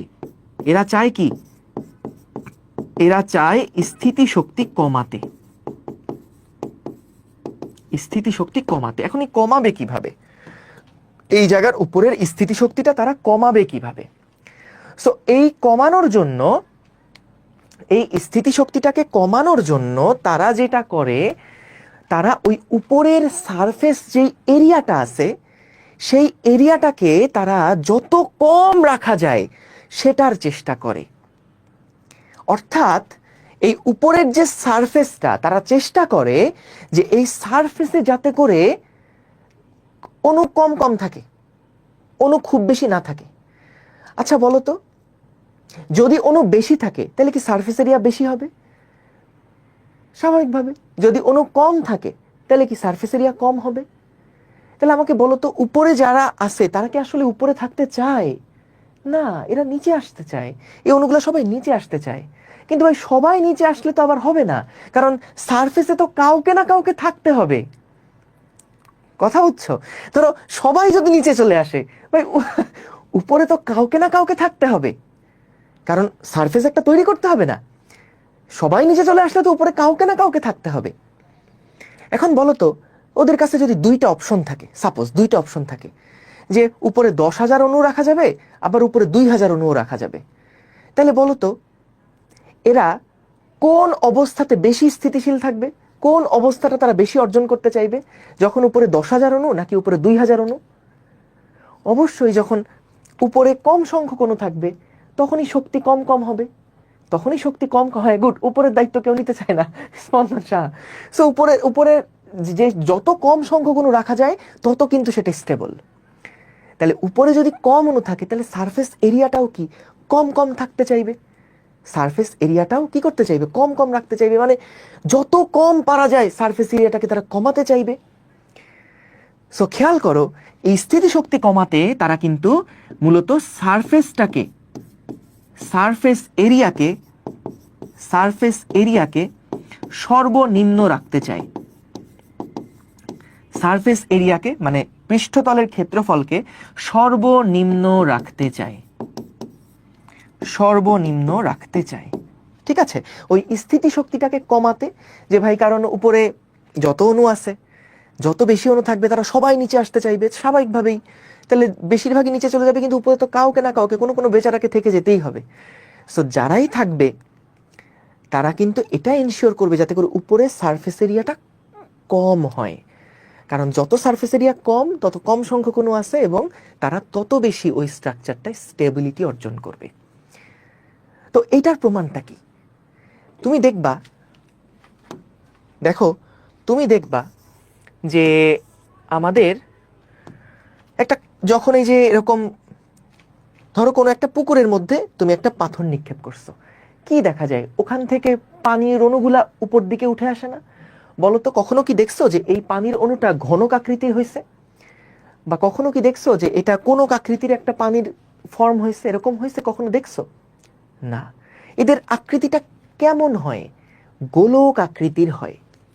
গোলক আকৃতির একটা বিশেষ ব্যাপার আছে, সেটা হচ্ছে, মনে করো তোমাকে যদি আমি সেম আয়তন এর ধরো কোনো একটা বস্তু দিয়ে দিলাম, ধরো আমি তোমাকে একটা ধরো যে লোহার টুকরা দিয়ে দিলাম, তুমি কি করতে পারো? এটাকে গলায় বিভিন্ন শেপ করতে পারো। একটা নির্দিষ্ট পরিমাণ তোমাকে আমি লোহার গোলক দিয়ে দিলাম। যখন লোহার গোলক দিয়ে দিলাম, তুমি কি করতে পারো? ওই লোহার গোলকটা দিয়ে বিভিন্ন শেপের বস্তু ডিজাইন করতে পারো। তুমি ওইটা দিয়ে ঘনক করতে পারো, তুমি ওইটা দিয়ে গোলক বানাতে পারো, তুমি কোনক বানাতে পারো, তুমি সিলিন্ডার বানাতে পারো, বিভিন্ন শেপ বানাতে পারো। কিন্তু সবার আয়তন একই হচ্ছে, কিন্তু কারণ একই পরিমাণ জিনিস আমি তোমাকে দিছি। যেহেতু আমি তোমাকে একই পরিমাণ ম্যাটেরিয়াল দিছি, একই পরিমাণ লোহার বল দিছি, একই পরিমাণ লোহার এলিমেন্ট দিছি, উপাদান দিছি, তুমি এটা দিয়ে একটা গোলক বানাও, তুমি এটা দিয়ে একটা সিলিন্ডার বানাও, তুমি এটা দিয়ে একটা ঘনক বানাও, সব ক্ষেত্রেই কিন্তু তাদের আয়তনটা ভাইয়া সেম সেম হবে। তুমি এটা দিয়ে একটা কোনক বানাও, যাই বানাও না কেন, সবার কিন্তু ভলিউম সেম হবে, সবার কিন্তু ভলিউম সেম হবে, তুমি এটা দিয়ে যাই বানাও না কেন। কিন্তু তুমি যে শেপই বানানোর চেষ্টা করো না কেন, যদি বলা হয় এদের মধ্যে কার সারফেস এরিয়া সবচেয়ে কম, কার পৃষ্ঠতলের ক্ষেত্রফল, কার সারফেস এরিয়া সবচেয়ে কম, কার সারফেস এরিয়া মিনিমাম, সবচেয়ে কম কার? উত্তর হবে স্ফিয়ারের, উত্তর হবে গোলকের, উত্তর হবে গোলকের। সারফেস এরিয়া মিনিমাম হবে কার? সারফেস এরিয়া মিনিমাম হবে একটা গোলকের। এদের আয়তন, এর আয়তন, প্রত্যেকের আয়তন সেম, খেয়াল রেখো প্রত্যেকের ভলিউম সেম, কিন্তু পৃষ্ঠতলের ক্ষেত্রফল, পৃষ্ঠতলের যে ক্ষেত্রফল, সে পৃষ্ঠতলের ক্ষেত্রফল কিন্তু গোলকের ক্ষেত্রেই হবে সবচাইতে মিনিমাম, সবচাইতে কম। কেন? কেন গোলকেরটা সবচেয়ে কম? এটার উত্তর ম্যাথে পাবা, জ্যামিতিতে পাবা, ঘাটাঘাটি করবা। যে একটা নির্দিষ্ট আয়তনের কোনো কিছুকে নিয়ে কোন শেপটা দিলে তাদের সারফেস এরিয়া মানে পৃষ্ঠতলের ক্ষেত্রফলটা মিনিমাম হয়, দেখবা প্রমাণ টমান হাবি যে বহুত কিছু আছে, এই গোলকের সারফেস এরিয়াটা মিনিমাম হয়। তো পানি কেন এরকম গোলক আকৃতি ধারণ করে? সিম্পল, কারণ সারফেস এরিয়াটাকে তারা মিনিমাম করতে চায়। এখন চিন্তা করো, যখন এটা গোলক হচ্ছে তখন সুবিধাটা কি? দেখো এইখানে বলো তো পানির অণুগুলা কোথায় আছে? পানির অণুগুলা কিন্তু দেখো এইরকম পরিধির সাথে লেগে আছে, পানির অণুগুলা কিন্তু এইভাবে করে লেগে আছে, এবং খেয়াল করো এই পুরাটাই কিন্তু এখন সারফেস। দেখো যখন তুমি একটা বিকারের মধ্যে তুমি পানি নিছিলা তখন সারফেস ছিল কিন্তু শুধু এইটুকু, এইটুকু কিন্তু আর সারফেস না, কারণ এগুলা ওই কাচের সাথে যুক্ত আছে। মূলত ওপেন সারফেস, মুক্ত সারফেস কোনটা? মুক্ত বাতাসের সাথে মুক্ত সারফেস কোনটা? এইটা কিন্তু মুক্ত সারফেস। আচ্ছা এই ভিতরের ওগুলো কি মুক্ত সারফেস? এটা কি ওপেন? ওপেন না, কিন্তু কারা ওপেন বলো তো? এরা কিন্তু ওপেন। তো যখন একটা এই যে এই অণুটা যখন একদম বাতাসে এরকম করে আসে, তখন এটাকে আমি একটু এই বড় করে এখানে আঁকছি। সো খেয়াল করো, আগে যেটা হতো এখানকার যে সমস্ত অণুগুলা আছে, এই অণুগুলাকে নিচের অণুগুলা কি করতো? নেট একটা নিচের দিকে টান বল দিত, এদেরকে নিচের দিকে একটা নেট টান বল দিত, ভিতরের দিকে এদেরকে একটা টান বল দিত অন্য অণুগুলা। তাহলে এখানেও বলতো এই অণুগুলাকে, এই চারপাশে যে অণুগুলা আছে, সারফেসের দিকে যে অণুগুলা আছে, এই অণুগুলাকে কি করবে? এই ভিতরের দিকের অণুগুলা কি টানবে না? ভিতরের দিকের অণুগুলা সবাই মিলে টানবে না? সবাই মিলে টানবে না? সবাই মিলে টানবে না? সবাই মিলে টানবে না? তাহলে কমন সেন্স দেখো, ভিতরের দিকে সবাই যদি সমানভাবে টানতে থাকে, এটা শেপটা কেমন হয়ে যাবে? পুরাপুরি একটা গোলক আকৃতির শেপ হয়ে যাবে না? পুরো একটা গোলক আকৃতির শেপ হয়ে যাবে না? দেখো এখানে তুমি একটা ওয়াটার ড্রপ দেখতে পাচ্ছ, এটা হলো স্পেসে তোলা নভোযানে এই অ্যাস্ট্রোনট, সে হচ্ছে এই ইয়াটা মানে একটা ওয়াটার ড্রপ, একটা পানির ফোঁটাকে দেখা গেছে এটা এইরকম একটা অবস্থা তৈরি করতেছে। কেন? কারণ ওই যে পানির যে সারফেসটা সেটাকে মিনিমাম করতে চায়, কারণ কেউ তো পৃষ্ঠে থাকতে চায় না, সবাই তো ভিতরের দিকে যেতে চায়। সো সবাই যখন ভিতরের দিকে যেতে চায় তখন সারফেস এরিয়াটা মিনিমাম করতে চায়। সো মিনিমাম সারফেস এরিয়া কে ফর্ম করে? গোলক। সো এই গোলকে দেখো, এটা গোলক একটা ফর্ম তৈরি করছে। তুমি যদি একটা কচুরি পানার উপরেও এভাবে রাখো তাহলেও দেখবা যে এই উপরেরটা কিন্তু একটা গোলক ফর্ম তৈরি করছে, গোলক ফর্ম তৈরি করছে। বুঝতে পেরেছো কেন গোলক হবে? এইটা কি বুঝতে পারছো? একটু জানাও সবাই, কেন গোলক করবে, ফর্ম করবে, এইটা কি বুঝতে পেরেছো কিনা জানাও। দেখো আমরা দেখি এই রিলেটেড কিছু মনে হয় ভিডিও ছিল। আচ্ছা এই যে ওয়াটার ড্রপলেটস, এই যে এটা, এই যে দেখো এটা হচ্ছে স্পেসের মধ্যে একটা পানির অণু, বুঝছো?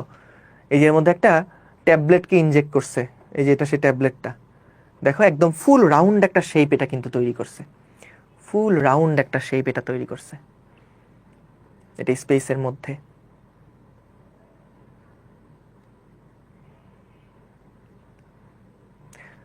আবার কি ঘুরে ফিরে আসতেছেও না? এটা কালার দিয়ে দিল জাস্ট একটা, জাস্ট আলাদা করার জন্য। এর মধ্যে মনে হয় কিছু ইনজেক্ট করছে এই যে পরে। যা হোক, সো বুঝতে পারছো যে কেন এটা গোলক ফর্ম তৈরি করে? বুঝতে কি পেরেছো কেন গোলক ফর্ম তৈরি করে? আলহামদুলিল্লাহ, যাক, ভেরি গুড। আচ্ছা পরাগরয়, একটু আগের থেকে রেকর্ডটা দেখে নাও।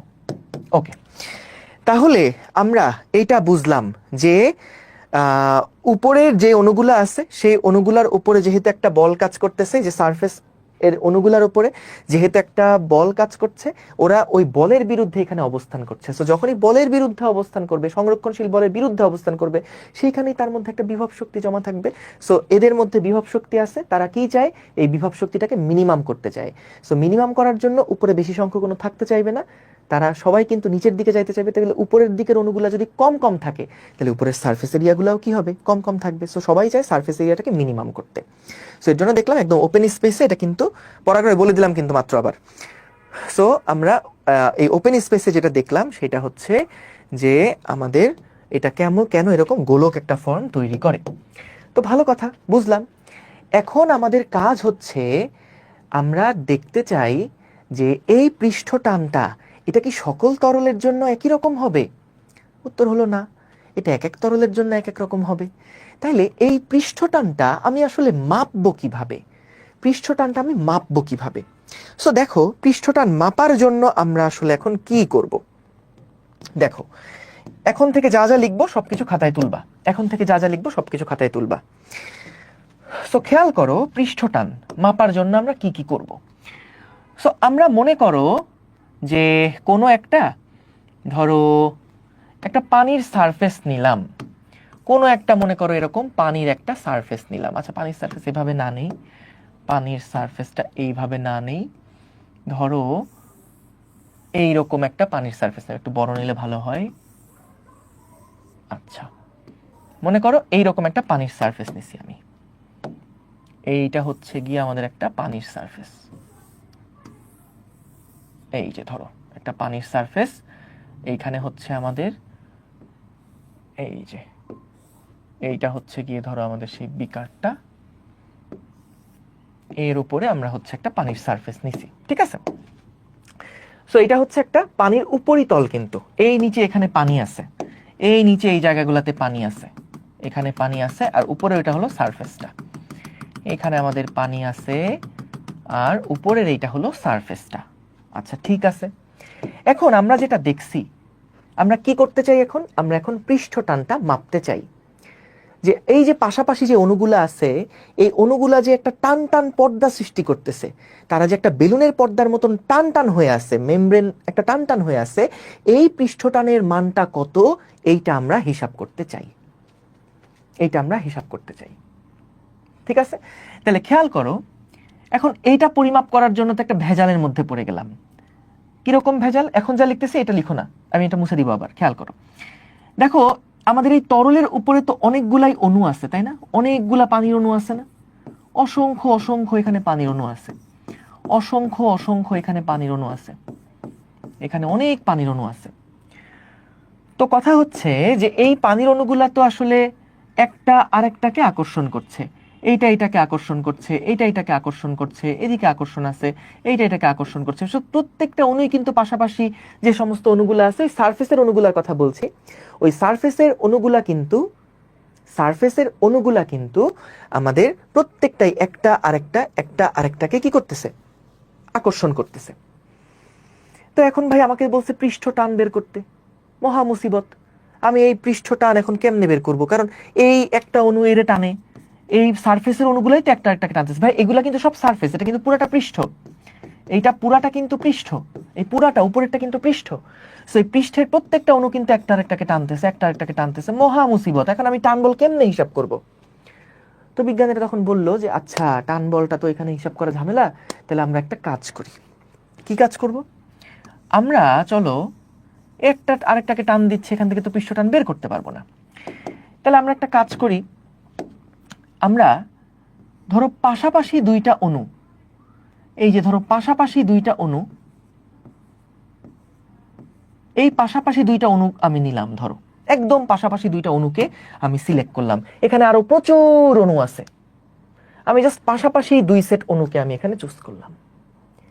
বলতো এরা কি পরস্পরকে আকর্ষণ করতেছে না? এরা পরস্পরকে টানছে না? এরা পরস্পরকে টানছে না? এরা পরস্পরকে টানছে না? নিজেদের মধ্যে একটা আকর্ষণ বল আছে না? আছে। তো বিজ্ঞানীরা বললো যে ঠিক আছে, পাশাপাশি দুইটা অণুদের মধ্যে যে আকর্ষণ বল, এটাই হলো পৃষ্ঠটান।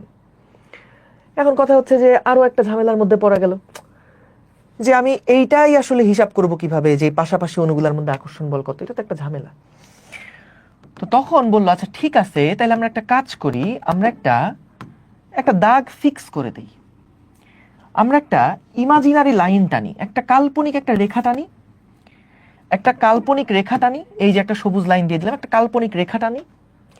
তো এই রেখার দুই পাশে যে অণুগুলো আছে, এই রেখাটার দুই পাশের যে সকল অণুগুলো আছে, এরা পরস্পরকে যে বলে আকর্ষণ করছে সেইটাই হচ্ছে পৃষ্ঠটান। এরা পরস্পরকে যে বলে আকর্ষণ করছে সেইটাই হলো পৃষ্ঠটান।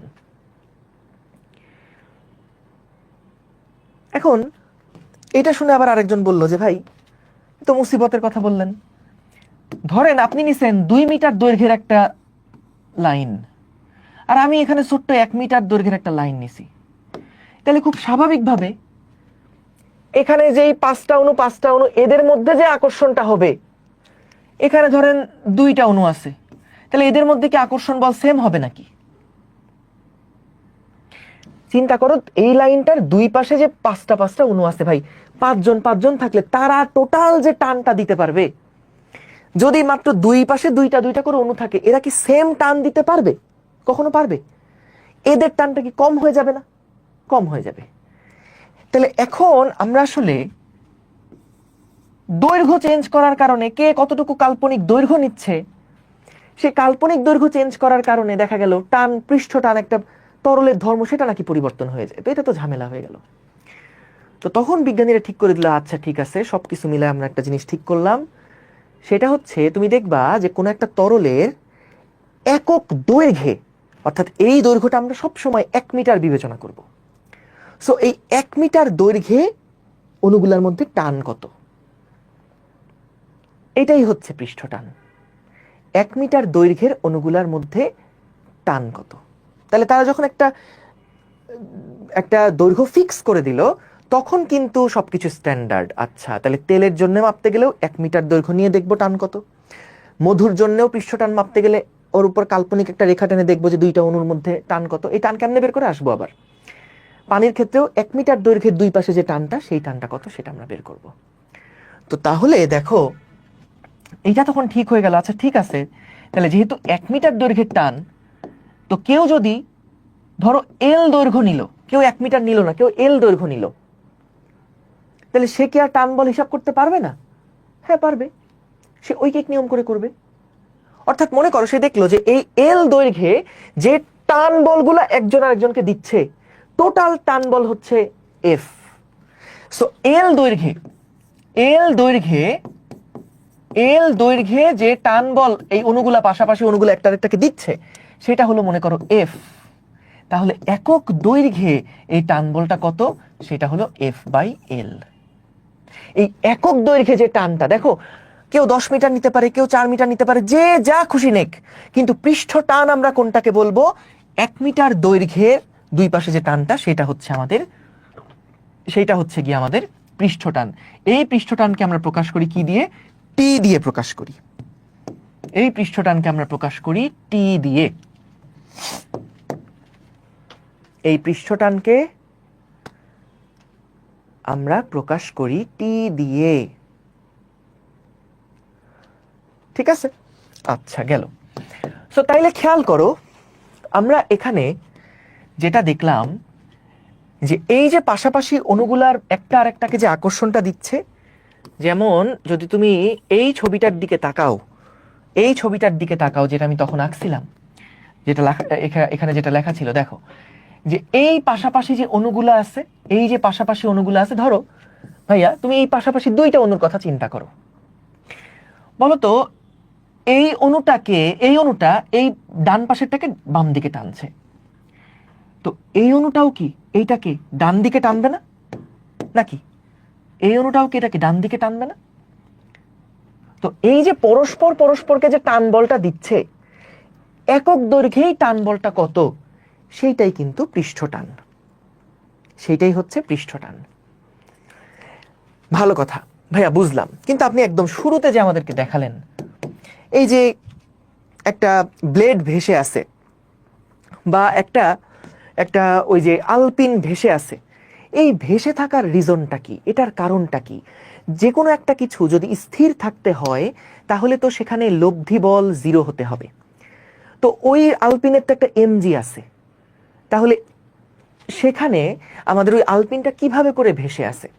তো চলো সেইটা আমি তোমাদেরকে ব্যাখ্যা দিই। দেখো, যখন আমরা পানির একটা সারফেস চিন্তা করব, মনে করো আমাদের আমাদের মনে করো এইরকম একটা পানির সারফেস, আমি জাস্ট একটা সারফেস আঁকছি, জাস্ট একটা সারফেস আমি এখানে আঁকলাম। এটা কিসের সারফেস? এটা একটা পানির তল, পানির একটা সারফেস। এটা জাস্ট আমাদের একটা পানির সারফেস, পানির একটা তল। আচ্ছা, ভালো কথা। এখন এই পানিটার উপরে আমরা কি করছি? এই পানিটার উপরে মনে করো আমরা হচ্ছে একটা একটা ওই ছোট্ট আলপিনটাকে রাখছি, ছোট্ট ওই আলপিনটাকে আমরা এর উপরে রাখছি, ঠিক আছে? আচ্ছা, সো এর উপরে রাখলে ভাইয়া পানির লেভেলটা আসলে কেমন হয়ে যাবে? দেখো, পানির যে তলটা, সেই তলটা কেমন হয়ে যাবে? দেখা যাবে পানি এদিক থেকে এভাবে করে আস্তে আস্তে এই জায়গাতে কিন্তু একটুখানি ভাঁজ হয়ে যাবে, আবার এখান দিয়ে এইরকম করে সেটা চলে যাবে। পানির যে লেয়ারগুলা এই জায়গাতে একটু ভাঁজ হয়ে যাবে, আবার এখান থেকে উঠে চলে যাবে। পানির লেয়ারগুলা এখানে একটু ভাঁজ হয়ে যাবে, আবার এই পাশ থেকে চলে যাবে। ওই যে বলছিলাম না যে একটু ভাঁজ হয়ে যায়, আমরা দেখলাম। সো ওই ভাঁজটা আমি আঁকার চেষ্টা করতেছি। আমার তো ছবি আঁকা হাতে তো ভালো না, কি করব বলো, যতটুকু বুঝো মাশাল্লাহ। দেখো, সো এইটা হচ্ছে গিয়ে ধরো এই যে পানির যে লেভেলটা আছে না ভাইয়া, পানির যে লেভেলটা আছে না ভাইয়া, এই লেভেলটা হচ্ছে এই যে ভাঁজ হয়ে গেল। পানির যে লেভেলটা আছে না, এই লেভেলটা হচ্ছে এরকম ভাঁজ হয়ে গেল, একটুখানি এরকম বেঁকে গেল। একটু কি দেখে বোঝা যাচ্ছে যে একটু কার্ভ হয়ে গেছে ওই জায়গাটা? ওই বেলুনের পর্দার মতন ওইটা একটুখানি কার্ভ হয়ে গেছে। আচ্ছা, আমরা তো এই জায়গাতে একটা পার্সপেক্টিভ ভিউ নিলাম। যদি আমি তোমাকে একদম সাইড ভিউটা দেখাই, তাহলে সাইড ভিউটা দেখতে কেমন হবে জানো? এই যে আমাদের সবুজ যে আলপিনটা, এটাকে যদি তুমি জাস্ট মাথাটার দিকে তাকায় থাকো, যদি এটা ঠিক মাথাটার দিকে তাকায় থাকো, এটা হলো সেই মাথাটা। এই যে এটা সাইড ভিউটা দেখতেছি, মানে এবার এই পাশ থেকে দেখতেছি, যে মাথাটার দিকে যদি তাকায় থাকো, তাহলে দেখবা এই যে পানির যে সারফেসটা, সেই সারফেসটা কি করছে? এই যে এইরকম করে একটু বেঁকে গেছে, এইরকম করে একটুখানি বেঁকে গেছে, ঠিক আছে? এরকম করে একটু বেঁকে গেছে। আচ্ছা, সো এই যে বেঁকে গেল, আমরা কি দেখছিলাম বলতো? দেখো ভাইয়া, মজার ব্যাপারটা কি, এখানকার যে অণু আছে, এখানকার তো একটা পানির অণু আছে, এই দেখো, এখানকার তো একটা পানির অণু আছে, এখানকার পানির অণু আছে, এখানে পানির অণু আছে, এখানে পানির অণু আছে। তো বলো তো, যখন এই সারফেসটা এরকম ভাঁজ হয়ে গেল, তখন বলো তো এই যে আমাদের অণুটা, এই যে আমাদের অণুটা, সেই অণুটা কি এই অণুটা দ্বারা এদিক বরাবর একটা আকর্ষণ লাভ করবে না? এইখানে যে অণুগুলো আছে তারা কি আসলে এই উপরের দিকের অণুগুলার কারণে এইরকম দিকে একটা আকর্ষণ বল অনুভব করবে না? তারা কি চাইবে না যে আবার আগের জায়গায় ফেরত আসুক? জিনিসটা দেখো এরকম কার্ভ হয়ে গেছে, তাহলে এটা কি করতে চাইবে? আবার আগের অবস্থায় ফেরত আসতে চাইবে। জিনিসটা বুঝছো? এই দেখো, নিচের যে অণুগুলো আছে না, তাদেরকে কিন্তু এই ডান পাশের অণুগুলা কি করতেছে? এই দিকে টানছে। এখানকার অণুটা এই পাশের অণুটাকে এই দিক বরাবর টানছে। তো বলো তো, এই দুইটা টানের কারণে দেখো এইটার তো লব্ধি কোন দিকে কাজ করবে? এই দুইটার লব্ধি কোন দিকে কাজ করবে? এই দুইটার লব্ধিটা কাজ করবে উপরের দিকে, এই দুইটার লব্ধি কাজ করবে উপরের দিকে। তো যখন আমাদের এই উপরের দিকের লব্ধিটা, যখন আমাদের এই উপরের দিকের লব্ধিটা এই নিচের দিকের এমজি বলের সমান হয়ে যাচ্ছে, উপরের দিকের এই বলটা, এই যে এই বলটা যখন এমজি বলের সমান হয়ে যাচ্ছে, তখনই কিন্তু এইটা এরকম ভেসে আছে, তখনই কিন্তু এইটা এরকম ভেসে আছে। বুঝছো? বুঝতে পারছো কেন ভেসে আছে এটা? যখন এরকম বাঁক নেওয়া হলো, যখন এটা পেকে গেছে, সেই সময় কিন্তু এরা কি চায়? আবার আগের অবস্থায় ফেরত আসতে চায়। তাহলে এরা এই যে উপরের দিকে যে একটা পর্দার মতন টান টান সৃষ্টি করতেছে, তো এইটার কারণে কিন্তু দুইটার কারণে লব্ধি বল উপরের দিকে, আর এই এমজিটা এটাকে ব্যালেন্স করছে। সো দেখা গেল এটা স্থির অবস্থায় আছে। বুঝতে পারছো? গুড, ভেরি গুড, সাব্বাস। সো তাহলে আমরা আসলে বুঝলাম যে মূলত কি কারণে এইটা আসলে এরকম একটু ক্রিজ তৈরি করছে, একটু ভাঁজ করে আছে, কিন্তু কেন এটি স্টেবল আছে, এই জিনিসটা আমরা আসলে বুঝতে পারছি। এখন কথা হলো, এই এফ বলটা আমি তাহলে ভাইয়া ক্যালকুলেট করব কিভাবে আমারে বলেন? কারণ দেখেন, এইখানে তো আমাদের আসলে আপনি দেখাচ্ছেন এটা তো একটা সাইড ভিউ, একটা এক পাশ থেকে আমি দেখতেছি এইটা, কিন্তু বলতো মূলত এখানে কি আসলে টান বলটা একটু যদি লক্ষ্য করো ভাইয়া, দেখো আমি এখানে মাত্র একটা বলের ব্যাপার তোমার দেখাইছি, যে এই পাশের বলটা তোমার দেখাইছি, কিন্তু বলো তো আমাদের এই মাঝখানেও কি পানির অণু আছে না? এরাও তো একটা উপরের দিকে বল দিচ্ছে, এরাও তো একটা উপরের দিকে বল দিচ্ছে, এরাও তো একটা উপরের দিকে বল দিচ্ছে, এরাও তো উপরের দিকে বল দিচ্ছে। সো তার মানে দেখো এই পুরা দৈর্ঘ্য বরাবর, এই পুরা দৈর্ঘ্য বরাবর, ছবিটা মনে হচ্ছে একটু ছোট ছোট লাগতেছে না? এই যে দেখো তো এবার, দেখো তো। সো আমাদের দেখো এই যে পুরা যে দৈর্ঘ্য, এই দৈর্ঘ্য বরাবর কিন্তু দেখো এই বলটা কিন্তু কাজ করতেছে, দৈর্ঘ্য বরাবর কিন্তু এই বলটা কাজ করতেছে। কথা ঠিক কিনা বলো? এই পুরা দৈর্ঘ্য বরাবর কিন্তু এই বলটা কাজ করতেছে। সো আমরা এখানে যে এফটা হিসাব করব, দেখো এই মাত্র আমরা দেখলাম যে ভাইয়া পৃষ্ঠটান মানে হচ্ছে টি সমান সমান এফ বাই এল। এই এল এর একটা সুন্দর পরিচয় আছে। এই এলটাকে বলা হয় কন্টাক্ট লেংথ, এইটাকে বলা হয় কন্টাক্ট লেংথ,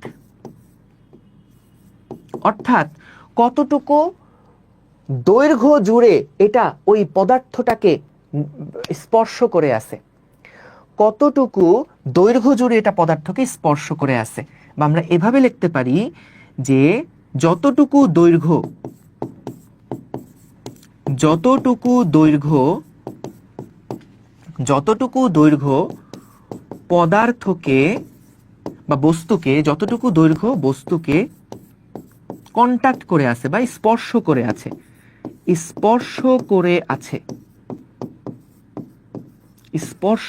আছে, যতটুকু দৈর্ঘ্য বস্তুকে স্পর্শ করে আছে, সেইটা হচ্ছে আমাদের এই এলটা। ঠিক আছে? সো তাইলে খেয়াল করো, আমরা যদি বলি যে ভাইয়া এই আলপিনটার যে দৈর্ঘ্যটা, এই আলপিনটার যে দৈর্ঘ্যটা ছিল মনে করো এল, এর দৈর্ঘ্য ছিল মনে করো এল। এই যে কোনটা, এই যে এখান থেকে এইটুকু পর্যন্ত ওর যে দৈর্ঘ্যটা সেটা হচ্ছে এল, তাইলে আমাকে বলো তো আমাদের টোটাল যে এফ সমান সমান তো ভাইয়া টি ইন্টু স্মল এল, যেখানে স্মল এলটা কি কন্টাক্ট লেংথ, বলো তো এখানে কতটুকু দৈর্ঘ্য এই পানিটা স্পর্শ করে আছে, কতটুকু দৈর্ঘ্য পানিটা স্পর্শ করে আছে। খেয়াল করো এই দিকের যে বলটা, সেই এফ সমান সমান কিন্তু টি ইন্টু এল। দেখো এখানকার যেই বলগুলা দেখছো, এই বলগুলা কিন্তু এফ সমান সমান টি ইন্টু এল। আবার দেখো এই পাশের যে বলগুলা, সেগুলা সমানও কিন্তু F equals to T into L. কারণ ভাই দেখো এই যে এই পাশের অণুটাও কি একটা এফ বল পাইছে, এই পাশের অণুটাও কি একটা এফ বল পাইছে। সো তাহলে এই পাশের যে এফটা হবে, সেই এফটা হচ্ছে টি ইন্টু এইটুকুর দৈর্ঘ্য, আর এই পাশের যে এফটা হবে, সেই এফটা হবে টি ইন্টু এই পাশের দৈর্ঘ্যটা। তাহলে আমাকে বলো তো টোটাল যেই বলটা পাওয়া যাবে সেই বলটা আসলে কত? টোটাল যেই বলটা পাওয়া যাবে সেটা হচ্ছে একটার জন্য টি ইন্টু ক্যাপিটাল এল, এটা হলো এক সাইডের বল, আর এক সাইডের বল কত? এটা হচ্ছে টি ইন্টু ক্যাপিটাল এল। তাহলে দেখো কি আসে, টি ইন্টু টু এল। সো এই টু এলটা কি আসলে বলো তো? টু এলটাই কিন্তু আমাদের সেই স্মল এলটা, মানে যতটুকু দৈর্ঘ্যকে ভেজায় সেটা, এটাই কিন্তু আমাদের সেই কন্টাক্ট লেংথ। কারণ দেখো আমাদের এই বস্তুটা, আমরা এই পুরুত্বটাকে নগণ্য চিন্তা করতেছি একদম, ঠিক আছে, এটাকে আমরা একদম নগণ্য চিন্তা করতেছি। সো তাহলে দেখো এই পাশের যে দৈর্ঘ্যটা আছে এবং এই পাশের যে দৈর্ঘ্যটা আছে, মোট দৈর্ঘ্য কত? 2L। সো আমাদের টান বলটা এই যে টি ইন্টু 2L গুণ করে যেটা আসে, সেই বরাবর কিন্তু এই এফ এর পরিমাণটা কাজ করবে। তাহলে উপরের দিকে যে এফ বলটা কাজ করবে সেটা হচ্ছে টি ইন্টু 2L, টি ইন্টু 2L। ঠিক আছে? সো তার মানে চলো আমরা এই যে কাহিনীটা বুঝলাম যে আমাদের এই এফ এর মানটা, এই পৃষ্ঠটানজনিত যেই বলটা, সেই বলটা আসলে আমরা কিভাবে করে ক্যালকুলেট করব সেইটা আমরা বুঝলাম, যে টি এর সাথে গুণ দিব যতটুকু এটা টাচ করে আছে সেই দৈর্ঘ্যটাকে। আচ্ছা ফাইন, চলো তো আরেকটা প্রবলেম তাহলে আমরা দেখি। মনে করো আমাদের এইখানে আরেকটা তল রাখা আছে, কেমন? তো ভালো কথা, এই তলের উপরে মনে করো আমি একটা পাতলা প্লেটকে রাখছি, এই তলটার উপরে আমি একটা পাতলা প্লেটকে রাখছি। পাতলা একটা প্লেটকে আমি মনে করো রাখছি, ঠিক আছে, এরকম একটা পাতলা প্লেটকে রাখছি। এই পাতলা প্লেটটার দৈর্ঘ্য হচ্ছে এ, প্রস্থ হচ্ছে গিয়ে বি, প্রস্থ হচ্ছে গিয়ে বি, ঠিক আছে, দৈর্ঘ্য এ, প্রস্থ বি। এখানে যেটা দেখা গেল এটা তো সেই তরলের সারফেসটা। সো এইখানেও আমাদের দেখা গেল যে এই যে এইখানেও আমাদের দেখা গেল যে পানিটা কি, ওই যে ব্লেডের কথা চিন্তা করতে পারো, ব্লেডের কথা। সো ব্লেডের ক্ষেত্রেও এরকম কাহিনী হবে যে আমাদের এই যে পানির সারফেসটা, পানির যেই সারফেসটা, সেই পানির সারফেসটা যতটুকু দৈর্ঘ্যকে এটা ভেজায় রাখছে, যতটুকু দৈর্ঘ্যকে ভেজায় রাখছে, তাহলে এইখানে আমাদের যে পৃষ্ঠ টানজনিত বল এফ কাজ করবে, যে পৃষ্ঠ টানজনিত বল এফ যেটা কাজ করবে, সেই এফটার মান কত হবে বলতো? টি ইন্টু স্মল এল, যেখানে স্মল এলটা আমি বলছি এটা হলো আমাদের সেই কন্টাক্ট লেংথ। এখন বলতো পানির কতটুকু দৈর্ঘ্যকে এটা ভেজায়, পানির কতটুকু দৈর্ঘ্যকে এটা ভেজায় বলতো, পানির কতটুকু দৈর্ঘ্যকে এটা ভিজায়? সাবধান, ক্ষেত্রফল কিন্তু না, দৈর্ঘ্য বলছি। সো বলতো কতটুকু দৈর্ঘ্যকে ভেজাবে আমাদের? এই যে এ একটা দৈর্ঘ্য, বি একটা দৈর্ঘ্য, আবার এ একটা দৈর্ঘ্য, বি একটা দৈর্ঘ্য। সো তাহলে টোটাল যে এটার পরিধিটা, মানে টোটাল এটার যে পরিসীমাটা, সেই পরিসীমা বরাবর কিন্তু এটাকে ভেজাবে। সো 2 ইন্টু এ প্লাস বি, এইটা হবে এফ। এখন তোমাদের মাথায় একটা প্রশ্ন মনে হয় ঘুরতেছে যে ভাইয়া বুঝলাম যে আপনি এই কন্টাক্ট লেংথটা কেন নিলেন, এখানে কেন আমাদের ওই যে পানির ভিতরে এই যে এইখানের যে অণুগুলো আছে এরাও তো ইয়াটাকে ভেজাচ্ছে, এরাও তো তলটাকে ভেজাচ্ছে, কিন্তু এইটা কেন আপনি নিলেন না? প্রশ্নটা কি বুঝছো? কেন আপনি এই দৈর্ঘ্যটা নিলেন, কেন আপনি এই দৈর্ঘ্যটা নিলেন, কেন আপনি এখানে যে অংশগুলো, যেই ক্ষেত্রফলটাকেও ভিজাইছে, যে ক্ষেত্রফলটাকেও ভিজাইছে, ওই ক্ষেত্রফলটা কেন আমরা নিলাম না? মানে জিনিসটা হচ্ছে, ধরো এই ক্যালকুলেটরটা যদি পানির মধ্যে ডুবাই, তাহলে এই যে এখানেও তো এই ক্ষেত্রফল জুড়েও তো পানিগুলো আছে, এই ক্ষেত্রফল এই তল জুড়েও তো পানিগুলো আছে, তাহলে এখানকার পানিগুলার ক্ষেত্রফল বা দৈর্ঘ্য এগুলো কেন কনসিডার করলাম না? কেন আমরা শুধুমাত্র এই দৈর্ঘ্য বরাবরই নিলাম? কেন আমরা এই দৈর্ঘ্যটা নিলাম, কেন এই দৈর্ঘ্যটা নিলাম, কেন এই দৈর্ঘ্যটা নিলাম? এইখানেও তো ভাইয়া পানির অণু স্পর্শ করে আছে, এখানে কেন আমরা নিলাম না? তার কারণটা হচ্ছে, দেখো বলতো, যখন তুমি একটা সাইড ভিউ এভাবে করে চিন্তা করো, এভাবে করে যদি দেখো, এই যে আমি এটাকে এখানে আঁকলাম, এই যেটা আমাদের সেই ক্যালকুলেটরটা, আমরা কোন দৈর্ঘ্যটা নিচ্ছি? দেখো এই যে ক্যালকুলেটর যদি এখানে থাকে তাহলে আমরা এই দৈর্ঘ্যটা নিচ্ছি, এই দৈর্ঘ্যটা নিচ্ছি, এই দৈর্ঘ্যটা নিচ্ছি, দেখা যাচ্ছে? এখন কথা হচ্ছে ভাইয়া, এটা তো এই ক্ষেত্রফলটাকেও তো ভেজাচ্ছে, তাহলে আপনি এইখানকার ক্ষেত্রফলগুলো কেন কনসিডার করছেন না? কারো কাছে কি লজিক আছে বলতো? কেন আমরা ওই ভিতরের ক্ষেত্রফলটা নিলাম না? কেন আমরা ভিতরের ক্ষেত্রফলটা নিলাম না? যেমন ধরো এই বইটার কথা যদি বলি, এই যে বইটা মনে হয় ভালো বুঝবা। সো খেয়াল করো, যখন এটাকে ধরো ডুবানো হয়েছে তখন এই দৈর্ঘ্য নেওয়া হয়েছে, এই দৈর্ঘ্য নেওয়া হয়েছে, এই দৈর্ঘ্য নেওয়া হয়েছে, এই দৈর্ঘ্য নেওয়া হয়েছে। তো এইখানেও তো পানি টাচ করে আছে, এই তলের উপরে যে এখানেও তো পানি টাচ করে আছে, তাহলে এখানকার অণুগুলাকে কেন আমরা কনসিডার করলাম না? এখানে কি পৃষ্ঠটান নাই? উত্তর হচ্ছে এখানেও পৃষ্ঠটান আছে, কিন্তু বলতো এখানের পৃষ্ঠটান, মানে এর তলের নিচে যে অণুগুলো আছে, বলতো এখানকার পৃষ্ঠটানের ডিরেকশনটা কোন দিকে? একটা আর একটাকে ডানে বামে বল দিচ্ছে, একটা আর একটাকে ডানে বামে বল দিচ্ছে। কিন্তু খেয়াল করে দেখো তো, এই যে সাইডের যে কিনারে যারা স্পর্শ করে আছে, এই কিনারের গুলা যেগুলো স্পর্শ করে আছে, ওরা কি একটা কোনাকুনি বল দিচ্ছে না, যাতে করে এটা লিফট করতে পারে, যাতে করে এটা উপরের দিকে লিফট করতে পারে? দেখো খেয়াল করে, যখন আমরা দেখো এই যে একটু বড় করে আঁকলাম, বড় করে আঁকলাম, এই পাশে যে সমস্ত অণুগুলো আছে, এই পাশে যে সমস্ত অণুগুলো আছে, এদের ক্ষেত্রফল, এরাও তো একটা ক্ষেত্রফলকে ভিজাচ্ছে, এদের কেন আমরা নিলাম না? তুমি দেখো, কারণ এইটা এইটাকে কিন্তু আকর্ষণ করতেছে, এইটা এটাকে আকর্ষণ করতেছে, এইটা এটাকে আকর্ষণ করতেছে, ফাইন। কিন্তু মূলত ওই ঊর্ধ্বমুখী বলটা, এইটা আসলে কোন রিজিয়ন থেকে ও পাচ্ছে? দেখো তো, যেখানে এই যে এই অণুটা এরকম বেঁকে গেছে, এখান থেকে যেই অণুটা বেঁকে গেল, এই এখানে একটা অণু আছে, এখানে একটা অণু আছে, এই দৈর্ঘ্য বরাবর যেটা বেঁকে গেল, যেইটুকু অংশে এটা কার্ভ হয়ে গেছে, ওইটুকুই কিন্তু ওইটাকে একটা বল দিচ্ছে। আমি কি বোঝাতে পারছি বলতো? যাদের মাথায় প্রশ্ন আসবে তারা হয়তো রিলেট করতে পারতেছো, অ্যান্সার পাইছো আশা করি। আর যারা এখনো এই পর্যন্ত একটু কঠিন লাগতেছে, তাহলে একদম সহজ জিনিস ভাইয়া, জাস্ট আমরা দৈর্ঘ্য দিয়ে গুণ দিব। এফ সমান সমান পৃষ্ঠ টান।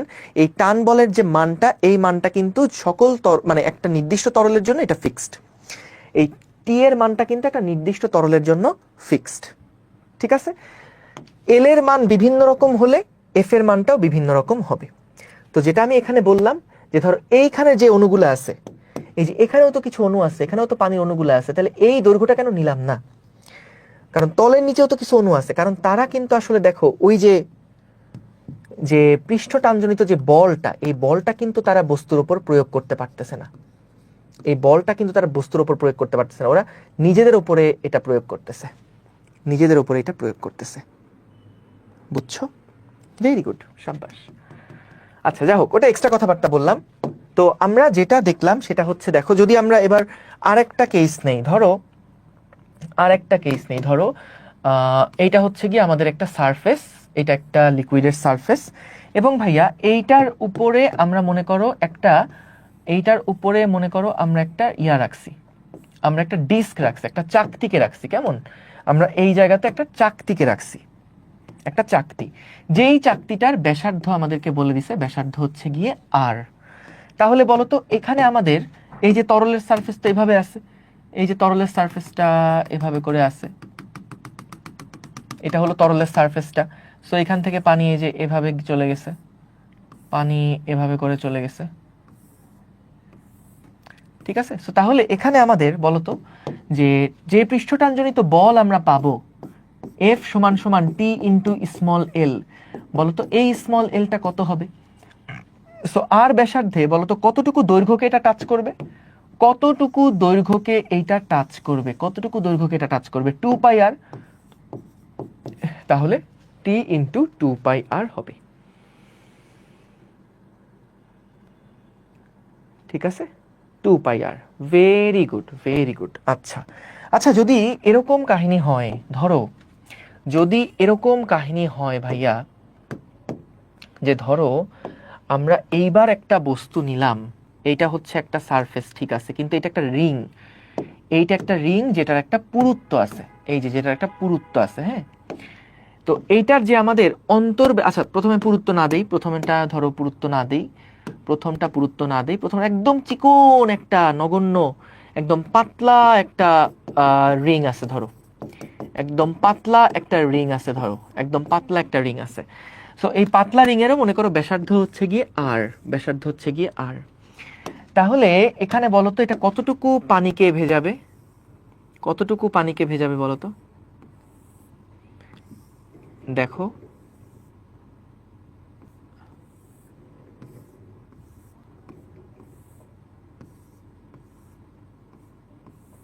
তো এটা কতটুকু দৈর্ঘ্যকে ভেজাবে? সো আমাদের এখন কিন্তু যে পৃষ্ঠটানজনিত বলটা, সেই বলটা কিন্তু দেখো যেমন বাইরের দিকেও কাজ করবে, এই যেভাবে করে বাইরের দিকে যেমন কাজ করবে, তেমনি কিন্তু ভিতরের দিকেও কাজ করবে। তাহলে টোটাল যে এফ সমান সমান টি ইন্টু এল, আমরা এখানে লিখতে পারবো টি ইন্টু কতটুকু দৈর্ঘ্যকে ভেজাচ্ছে, 2 পাই আর। একটা হলো বাইরের জন্য, একটা ভিতরের জন্য, সো 2 ইন্টু 2 পাই আর, এটা হচ্ছে গিয়ে আমাদের এফ, ঠিক আছে? অর্থাৎ কতটুকু দৈর্ঘ্যকে এটা ভেজালো, বাইরের দৈর্ঘ্যকে ভেজালো এবং ভিতরের দৈর্ঘ্যকে ভেজালো, ঠিক আছে? গুড, 4 পাই আর, ঠিক আছে? আশা করি বুঝতে পারছো। যদি আমাদের এরকম দৈর্ঘ্যগুলো আমরা ক্যালকুলেট করতে পারি, এখন আসো যে এই পৃষ্ঠটানের জন্য কতগুলা সুন্দর সুন্দর কিছু এক্সপেরিমেন্ট আছে। তার মধ্যে অন্যতম একটা এক্সপেরিমেন্ট হচ্ছে, ধরো আমি এটা তোমাদেরকে ইয়াতে দেখাচ্ছি, আচ্ছা একবারে ভিডিওটাতেই যাই, এই ভিডিওটা একটু দেখবো আমরা। দেখো এইখানে একটা সাবানের বুদবুদ আছে, একটা সাবানের বাবল আছে এখানে। হ্যাঁ, এইখানে একটা সাবানের বাবল আছে, ঠিক আছে? আচ্ছা, সো এইখানে একটা সাবানের বাবল আছে। তো এই বাবলের মধ্যে কি করা হয়েছে দেখো, বাবলটার মধ্যে একটা এরকম একটা সুতাকে এই বাবলের মধ্যে প্লেস করা হয়েছে, একটা সুতাকে। আচ্ছা বলো তো, যখন এটাকে বাবলের মধ্যে প্লেস করা হলো তখন এই সুতাটার উপরে খেয়াল করো, এইদিকে যেমন পৃষ্ঠটান কাজ করবে এই দিকেও তেমন পৃষ্ঠটান কাজ করবে। এই দিকের পৃষ্ঠটান সমান সমান কিন্তু কাজ করতেছে, সমান সমান কাজ করছে। সো যেহেতু সব দিকেই পৃষ্ঠটানের পরিমাণটা একই রকম, সব দিকেই পৃষ্ঠটানের পরিমাণটা যেহেতু একই রকম, তো যার কারণে এটাকে তুমি যেই স্টাইলে রাখবা, যেরকম শেপ করে রাখবা, এটা সেরকম শেপ করে কিন্তু এখন আছে, সেরকম শেপ করে কিন্তু এখন আছে। এখন খেয়াল করো, হঠাৎ করে কি করলো, এই মাঝখানে একটা ফুটা করে দিল। তোমরা দেখছো মাঝখানে দেখো একটা ফুটা করে দিল। এই যে এখান থেকে আসো, এই যে এই জায়গা থেকে যেতে যেতে যেতে যেতে মাঝখানে কি করলো, ঠাস করে এই জায়গাটাতে একটা ফুটা করে দিল। ফুটা করে দেওয়ার পরে লক্ষ্য করো, এই জায়গাটা কিন্তু একদম ফুল একটা রাউন্ড শেপ হয়ে গেল, ফুল একটা রাউন্ড শেপ হয়ে গেল। এখন এটা এরকম রাউন্ড শেপ হওয়ার কারণটা কি? রাউন্ড শেপ হওয়ার কারণটা কি? দেখো কারণটা হচ্ছে, আগে কি হচ্ছিল, আগে কিন্তু ভিতরেও সোপ ছিল, বাইরেও সোপ ছিল, ভিতরেও সাবান বাইরেও সাবান। তো কি হয়েছে, এই তারটাকে কিন্তু দেখো বাইরের দিকে যেমন বল দিছে, এটাও ডান দিকে তেমন বল দিছে, এটা যেমন বাইরের দিকে বল দিছে, এটাও তেমন বল পাইছে, বল দিছে বল পাইছে। কিন্তু বলতো, যখন ভিতরের বাবলটাকে তুমি ফুটা করে দিলা, তখন কি আর এই ভিতরের দিকের বলগুলা কি আর কাজ করবে? করবে না। তখন কিন্তু পৃষ্ঠটানের কারণে, খেয়াল করো, এটা চারিদিকে দেখো পৃষ্ঠটানের কারণে কিন্তু এটা একদম ফুল একটা রাউন্ড শেপ তৈরি করলো, কারণ চারিদিকে এটাকে সমান বলে পৃষ্ঠটানটা দেওয়া হচ্ছে। কেন এটা রাউন্ড শেপ হলো তোমরা কি বুঝতে পারছো বলো তো? এই যে দেখো, যখন এরকম অবস্থায় আছে, এই যে ছোট্ট একটা পিচ্চি অবস্থা, এই জায়গাতে কিন্তু দেখো ভিতরেও পানি, ভিতরেও সোপ আছে, বাইরেও সোপ আছে। সো বাইরের সোপ যে বলে টানছে, ভিতরের সোপ একই বলে টানছে। তো এই কারণে নেট বল শূন্য হয়ে যাওয়ার কারণে এটা এরকমই আছে। কিন্তু যেই মুহূর্তে আমরা এটাকে দেখো ঠাস করে কেবল ফুটা করে দেয়া হলো, তখন কিন্তু দেখো, এই যে যখন এটাকেও একটা ফুটা করে দেয়া হলো, ফুটা করে দিলে কি হচ্ছে, যখনই ফুটা করে দিল তখন এই ভিতরের দিকে আগে যে পৃষ্ঠটানজনিত বলটা ছিল সেইটা এখন আর নাই, শুধুমাত্র বাইরের দিকের যে বলটা, সেই বলটাই এখন থাকার কারণে বাইরের দিকে তো সমান সমান বলে টানছে। সো যখন একটা বস্তুর উপর সমান সমান বলে চারিদিক থেকে টানা হবে, তখন সেটা একটা গোলাকার, একটা বৃত্তাকার ফর্ম তৈরি করবে। সো এখানে আসলে সেই বৃত্তাকার ফর্মটাই আমরা কিন্তু দেখলাম। বুঝতে পেরেছো এটার ফেনোমেনাটা কি হলো? বুঝছি, গুড। ভাইয়া বস্তুটার ঘনত্ব যদি পানির থেকে বেশি হয় তখন কি ভাসবে? ভাইয়া এখানে ভাষার কোনো আলাপই কিন্তু না, একদম শুরুতে বললাম ক্লাসের। এখানে ভাসবে কখন, যখন কোনো একটা অংশ নিমজ্জিত থাকবে, তখন ওই নিমজ্জিত অংশের জন্য একটা প্লবতা বল পাওয়া যাবে। কিন্তু এখানে তো পানির নিচে কোনো অংশ যাচ্ছেই না, ওই সারফেসের উপরেই কিন্তু এটা ইয়া হয়ে আছে, ঠিক আছে? আচ্ছা, এইবার দেখো, আচ্ছা আরেকটা ছোট্ট সুন্দর রিল আমরা দেখি। আজকে সারাদিন রিলের উপরেই আমরা আছি। খুবই চমৎকার একটা রিল এটা। দেখো একটা ছোট্ট কাগজের নৌকা, দেখো একটা ছোট্ট, আচ্ছা এই কাগজের নৌকা দেখানো আগে, দাঁড়া দাঁড়া দাঁড়া, এটা না এটা না, আগে এটা না, আগে হচ্ছে পেপার কোনটা, পেপার পেপার পেপার, এই যে শুধু পেপার মনে হয় এইটাই, দাঁড়াও। হ্যাঁ দেখো এখানে একটা পানির উপরে ওই যে কিছু তোমার মশলা জাতীয় কিছু জিনিসপত্র, গ্রাউন্ড পেপার বা কিছু একটা, এটা ছিটাই দিল। তো এরপরে কি করবে, এরপরে হাতে একটু সাবান নিয়ে, হাতে একটুখানি সাবান নিয়ে দেখো কি হয়, যখনই এর উপরে দিল, ঠাস করে দেখো এটা কেমন দূরে সরে গেল। এটার কারণটা কি? এটার কারণটা কি দেখো, সুন্দর, আরেকবার দেখো ভিডিওটা। এই যে যখনই হাতে একটু পানি নিয়ে, যখনই এই সারফেসের উপর একটু টাচ করালো, তখনই খেয়াল করো এটা পুরাটা ফাঁকা হয়ে গেল। এটার কারণ কি তাইলে? দেখো যখনই সাবান পানি মিক্স করা হয় না পানির সাথে, মানে পানির সাথে যখনই সাবান যুক্ত করা হয় বা ডিটারজেন্ট যুক্ত করা হয়, এই সময় পানিটার যে পৃষ্ঠটান সেটা হ্রাস পায়, সেটা কমে যায়, সিগনিফিকেন্টলি কমে যায়। মানে যেই জায়গাতে তুমি ওই কি করলো, সাবানটা দিয়ে মাঝখানে পানির মধ্যে একটু ছোঁয়ালো না? তো যখনই সাবানের মধ্যে পানিটার ভিতরে সাবান ঢুকে গেছে, সাবানের পৃষ্ঠটান কম, তো পানি মিশ্রিত যে সাবানটা ওইটার পৃষ্ঠটান অনেক কমে গেছে। তাহলে চিন্তা করো, আগে যখন এরা সবাই এক জায়গাতে ছিল, এই মশলাগুলো যখন উপরে এরকম ছেটানো আছে, এই সময় কিন্তু এই দিকের পৃষ্ঠটান যা, এই দিকের পৃষ্ঠটান তাই, এই দিকের পৃষ্ঠটান যা, এই দিকের পৃষ্ঠটান তাই। সো তারা কিন্তু এই কণাগুলোকে লিফট করে রাখছে, সুন্দর মতন ধরে রাখছে। কিন্তু যখনই এই মাঝখানের এরকম জায়গাতে সাবান দিয়ে দিল, তখন কিন্তু এই জায়গার যেই পৃষ্ঠটান সেটা নাই হয়ে গেল। কিন্তু যেখানে এখনো সাবান পৌঁছায় নাই, সেই জায়গাগুলোর পৃষ্ঠটান তো আগের মতনই আছে, অন্য জায়গাগুলোর পৃষ্ঠটান তো আগের মতনই আছে। সো যার ফলে ওই পৃষ্ঠটানগুলা কি করছে, মাঝখানে পৃষ্ঠটান নাই হয়ে গেছে, যার ফলে একদম শুরুতে কি ছিল, শুরুতে এই দিকের বলগুলা আগের গুলাকে কাটাকাটি করে দিছিল। যেমন দেখো, শুরুতে এই দিকের বল, এই দিকের বল, এই দিকের বল, এই দিকের বল, এই দিকের বল, এই দিকের বল, দুই দিকের পৃষ্ঠটান সমান সমান ছিল। এই দিকের পৃষ্ঠটানগুলো সমান সমান ছিল, সমান সমান ছিল, সমান সমান ছিল, সমান সমান ছিল, এই যে এরকম ছিল। এখন যখনই মাঝখানের এই জায়গাটাতে ওই সাবান দিয়ে দিল, তখন এই মাঝখানের পৃষ্ঠটান হ্রাস পাইছে। তো যখনই মাঝখানের পৃষ্ঠটান হ্রাস পেল, এই জায়গার যখন পৃষ্ঠটান আর নাই, তখন কি করবে, পানিগুলার এই পাশে যে পৃষ্ঠটান আছে সেটার কারণে সমগ্র অঞ্চলটাকে কিন্তু সে ওইদিকে সরাই নিয়ে গেল, ওইদিকে টান দিয়ে নিয়ে গেল, ঠাস করে ওইদিকে টান দিয়ে নিয়ে গেল। সো এই যে খেয়াল করো, এখন পৃষ্ঠটান চারিদিকে সমান সমান ব্যালান্সড অবস্থায় আছে। যখনই এটাকে ভেজায় একটু দিল, এই মাঝখানে পৃষ্ঠটান নাই হয়ে গেছে। ঠিক যেমনটা ওই যে ওই গোল সুতার ক্ষেত্রে যেমনটা আগে সব দিকে পৃষ্ঠটান ছিল, মাঝখানে ফুটা করে দেওয়ার কারণে ওখানে বাবল নাই, ওখানে পৃষ্ঠটান নাই, চারিদিকের পৃষ্ঠটান ওটাকে সুন্দর একটা বৃত্ত তৈরি করে ফেলছিল। এইখানেও সেম কাহিনী, এখানে ফুটা করে নাই, এখানে জাস্ট ওর মাঝখানের পৃষ্ঠটানটা হ্রাস করে ফেলছে। সো মাঝখানের পৃষ্ঠটান যখন হ্রাস হয়ে গেছে, তখন চারপাশের যেই পানিটা আছে সেটা কিন্তু ওইটাকে অন্যদিকে ঠেলে নিয়ে গেছে। সো খেয়াল করো, একই কারণে আর একটা ফেনোমেনা আমরা দেখি, আর একটা ঘটনা আমরা দেখে আসো। এই যে এখানে কি করছে, একটা কাগজের নৌকা দিছে, একটা কাগজের নৌকা দিছে। তো দেখো, যখনই এই পানির মধ্যে সোপ টাচ করাবে, দেখো এই যে দেখো এখানে একটা কটন বাড নিছে, এই কটন বাডে এখানে একটুখানি ওই সোপ মিশাই নিছে। তো যখনই সোপটাকে এর মধ্যে দিবে, তখন কি এই জায়গার পৃষ্ঠটান কমে যাবে না?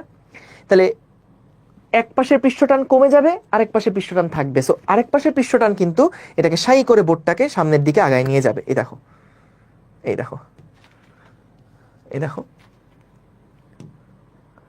এই যে যেইখানে এটাকে টাচ করালো, এক পাশের পৃষ্ঠটান শেষ, আরেক পাশের পৃষ্ঠটান আছে, এটা কিন্তু এটাকে সামনের দিকে আগায় নিয়ে চলে গেল। বুঝছো? বলো,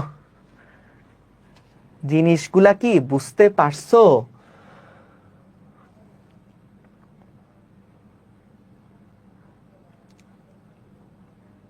বাথরুমে সাবান পড়লে এরকম হয়, রাইট? গুড, ঠিক আছে, যাক, ভেরি গুড, আলহামদুলিল্লাহ। যাক, তোমরা যে জিনিসটার ভেতরে মজা পাইছো এটাই আসলে গুরুত্বপূর্ণ, কারণ আসলে বই পড়ে শুধুমাত্র এতগুলা ফিল আসলে নেওয়া যায় না। সো যা কিছু বুঝাই দিলাম, এরপরে তোমার কাজটা হবে ভাইয়া বইটা রিডিং পড়া। বই কিন্তু ভাইয়া মাস্ট, এটার কোনো বিকল্প নাই। বই একবার করেও হলেও, যেগুলো আমি শুরুতেও তোমাদেরকে বলছিলাম ওই আগের অংশটা পড়ার সময়, যে সংজ্ঞাগুলো যেগুলো তোমাদের খালি জাস্ট লিখছিলাম, টপিকগুলোর নাম লিখছিলাম, কিন্তু ওইগুলো মাস্ট বই থেকে রিডিং পড়তে হবে, মাস্ট বই থেকে রিডিং পড়তে হবে। সো এই জিনিসগুলো যেগুলো দেখলাম, তুমি দেখবা পৃষ্ঠটানের আণবিক ব্যাখ্যা, এটা নামে হচ্ছে একটা টাইটেল আছে বইয়ের মধ্যে।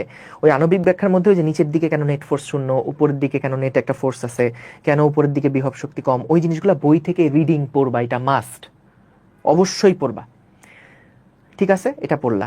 এরপরে পৃষ্ঠটানের যে সূত্রটা টি সমান সমান এফ বাই এল, আমরা যেটা দেখলাম, এই যে এফ বাই এল, টি এর একক কি বলতো, টি এর একক কি হবে, টি সমান সমান তো আমরা দেখলাম এফ বাই এল। এই টি এর একক কি তাহলে, এফ এর একক হচ্ছে নিউটন, এল এর একক মিটার, তাহলে নিউটন পার মিটার। ঠিক আছে, এটা হচ্ছে পৃষ্ঠটানের একক, পৃষ্ঠটানের একক।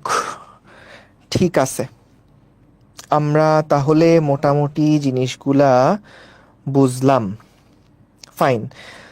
ঠিক আছে, তো আমরা আজকে এই পর্যন্ত থাকলো। আমরা নেক্সট ক্লাসে, আচ্ছা না, একটা মিনিট একটুখানি পৃষ্ঠটানের ডেফিনেশনটা একটু দেখাই দিই। দেখো, পৃষ্ঠটানের ডেফিনেশনটা একটু দেখাই দিই, খেয়াল করো। কোনো তরল পৃষ্ঠের উপরে যদি একটা রেখা কল্পনা করা হয়, কেন রেখা কল্পনা করব বুঝতে পারছো? কারণ দেখো আমাদের তো অনেকগুলা অণু পাশাপাশি টানতেছে, তো একটা জায়গা তো ফিক্স করে দিতে হবে। একটা রেখা কল্পনা করলাম, তবে ওই রেখার প্রতি একক দৈর্ঘ্যে, ওই যে ইউনিট লেংথ, প্রতি একক দৈর্ঘ্যে রেখার সাথে লম্বভাবে এবং পৃষ্ঠের স্পর্শক রূপে রেখার উভয় পাশে যে বল ক্রিয়া করে তাকে ওই তরলের পৃষ্ঠটান বলে, তাকে ওই তরলের পৃষ্ঠটান বলে। সো খেয়াল করো, আমাদের এই যে টান বলটা যে কাজ করছিল এখানে, এটা কি স্পর্শক রূপে না বলতো? এই যে বলটা, এটা কি স্পর্শক বরাবর না তরলের স্পর্শক বরাবর এটা কাজ করতেছে না? এটা তরলের স্পর্শক বরাবর কাজ করতেছে। এবং বলতো আমাদের এই যে যেই দৈর্ঘ্যটা আমরা নিছিলাম, এই দৈর্ঘ্যের সাথে কি লম্বভাবে না টান বলটা কাজ করতেছিল? টান বলটা কি লম্বভাবে কাজ করতেছিল না? পাশাপাশি অণুগুলা যেভাবে টানছে এটা লম্বভাবে ছিল। সো এই সংজ্ঞাটা এখানে দেখো দিল, কোন তরল পৃষ্ঠের উপরে একটা রেখা কল্পনা করব, রেখা কল্পনা করা হলে ওই রেখার প্রতি একক দৈর্ঘ্যে রেখার সাথে লম্বভাবে পৃষ্ঠের সাথে স্পর্শক রূপে, এই দুইটা কি পয়েন্ট মাস্ট। প্রতি একক দৈর্ঘ্যে এক নাম্বার, রেখার সাথে কিভাবে লম্বভাবে, পৃষ্ঠের সাথে স্পর্শক রূপে, উভয় পাশে যে বল ক্রিয়া করে তাকে ওই তরলের পৃষ্ঠটান বলে। সো সংজ্ঞা লেখার সময় মাস্ট এই কি ওয়ার্ডগুলা কিন্তু খেয়াল রাখতে হবে। ঠিক আছে, এই কিওয়ার্ডগুলো কিন্তু খেয়াল রাখতে হবে। বুঝতে পেরেছো? ঠিক আছে, সো এই সংজ্ঞা এগুলা খেয়াল রেখো। তো আমরা তাহলে পৃষ্ঠ টান এটা আজকে দেখলাম, শেষ করলাম। আমরা আগামীকালকে দুপুর 3টার সময় কিন্তু আরেকটা ক্লাস নিব বলছি। সো পৃষ্ঠ শক্তি নিয়ে আমরা সেখানে আলোচনা করব। ওই নেক্সট ক্লাসটা অনেক গুরুত্বপূর্ণ, ক্লাসটা কিন্তু মিস করো না। ক্লাস কয়টা লাগবে আশা করতেছি? 5টা থেকে 6টা লাগবে। বোর্ড স্ট্যান্ডার্ডটা শেষ করতে 5 থেকে 6টা মতন লাগবে। ঠিক আছে ভাইয়া? সো আমাদের এই জিনিসটা তো আসলে যেটা বলি আমি সবসময়, এটা বই থেকে সরাসরি রিডিং পড়ে বোঝাটা একটু টাফ। তো আমি আমার সাধ্য মতন চেষ্টা করছি যতটা ভিডিও টিডিও দেখে দেখানো যায় অ্যাটলিস্ট টপিকটা সম্পর্কে একটু বেসিক আইডিয়াটা দেওয়ার জন্য। সো আশা করি তোমরা আইডিয়াটা পাইছো যে পৃষ্ঠ টানের আসলে মূল কারণ কি, মূল লজিক কি, এবং এই টানটা আসলে কিভাবে করে কাজ করতেছে। তো আমাদের ম্যাথ প্রবলেম করা কিন্তু আসলে সহজ, ম্যাথ করা খুবই ইজি। এই পার্টের ম্যাথগুলা খুবই সহজ। তো ম্যাথগুলা করতে বেশি প্যারা খাবা না ইনশাল্লাহ। কিন্তু জিনিসটা আসলে বুঝে আগানোর যে ব্যাপারটা, সেটা আশা করি আমি যতটুকু চেষ্টা করছি তোমরা বুঝছো। আর কোনো জায়গায় যদি গ্যাপ থাকে তাহলে ওই পার্টটুকু আরেকবার রেকর্ড দেখো, বা আমি তো তোমাদের কমেন্টে রিপ্লাই দিই, সো কমেন্ট করো আর কি। ঠিক আছে, তাহলে কালকে আগামীকাল দুপুর 3টার সময় ইনশাল্লাহ আবার দেখা হবে। ঠিক আছে, রাত্রে ক্লাস করতে পারতেছি না কেন? রাত্রে হচ্ছে ওই যে সন্ধ্যায় আবার পাহলই ভাইয়ের ক্লাস, রাত্রে আবার ম্যাথের ক্লাস থাকবে, তো এই কারণে দুপুর টাইমটা নেওয়া আর কি। ঠিক আছে তাহলে, থ্যাংক ইউ সবাইকে। আচ্ছা, অনেকক্ষণ ধরে কমেন্ট করতেছো সামির রশিদ, ওই যে ফেসবুক সাসপেন্ড হয়ে গেলে ভাইয়া একটু ইয়াতে নক দাও, ওই যে এসিএস এর পেজ একটু জানাও, তাইলেই হবে।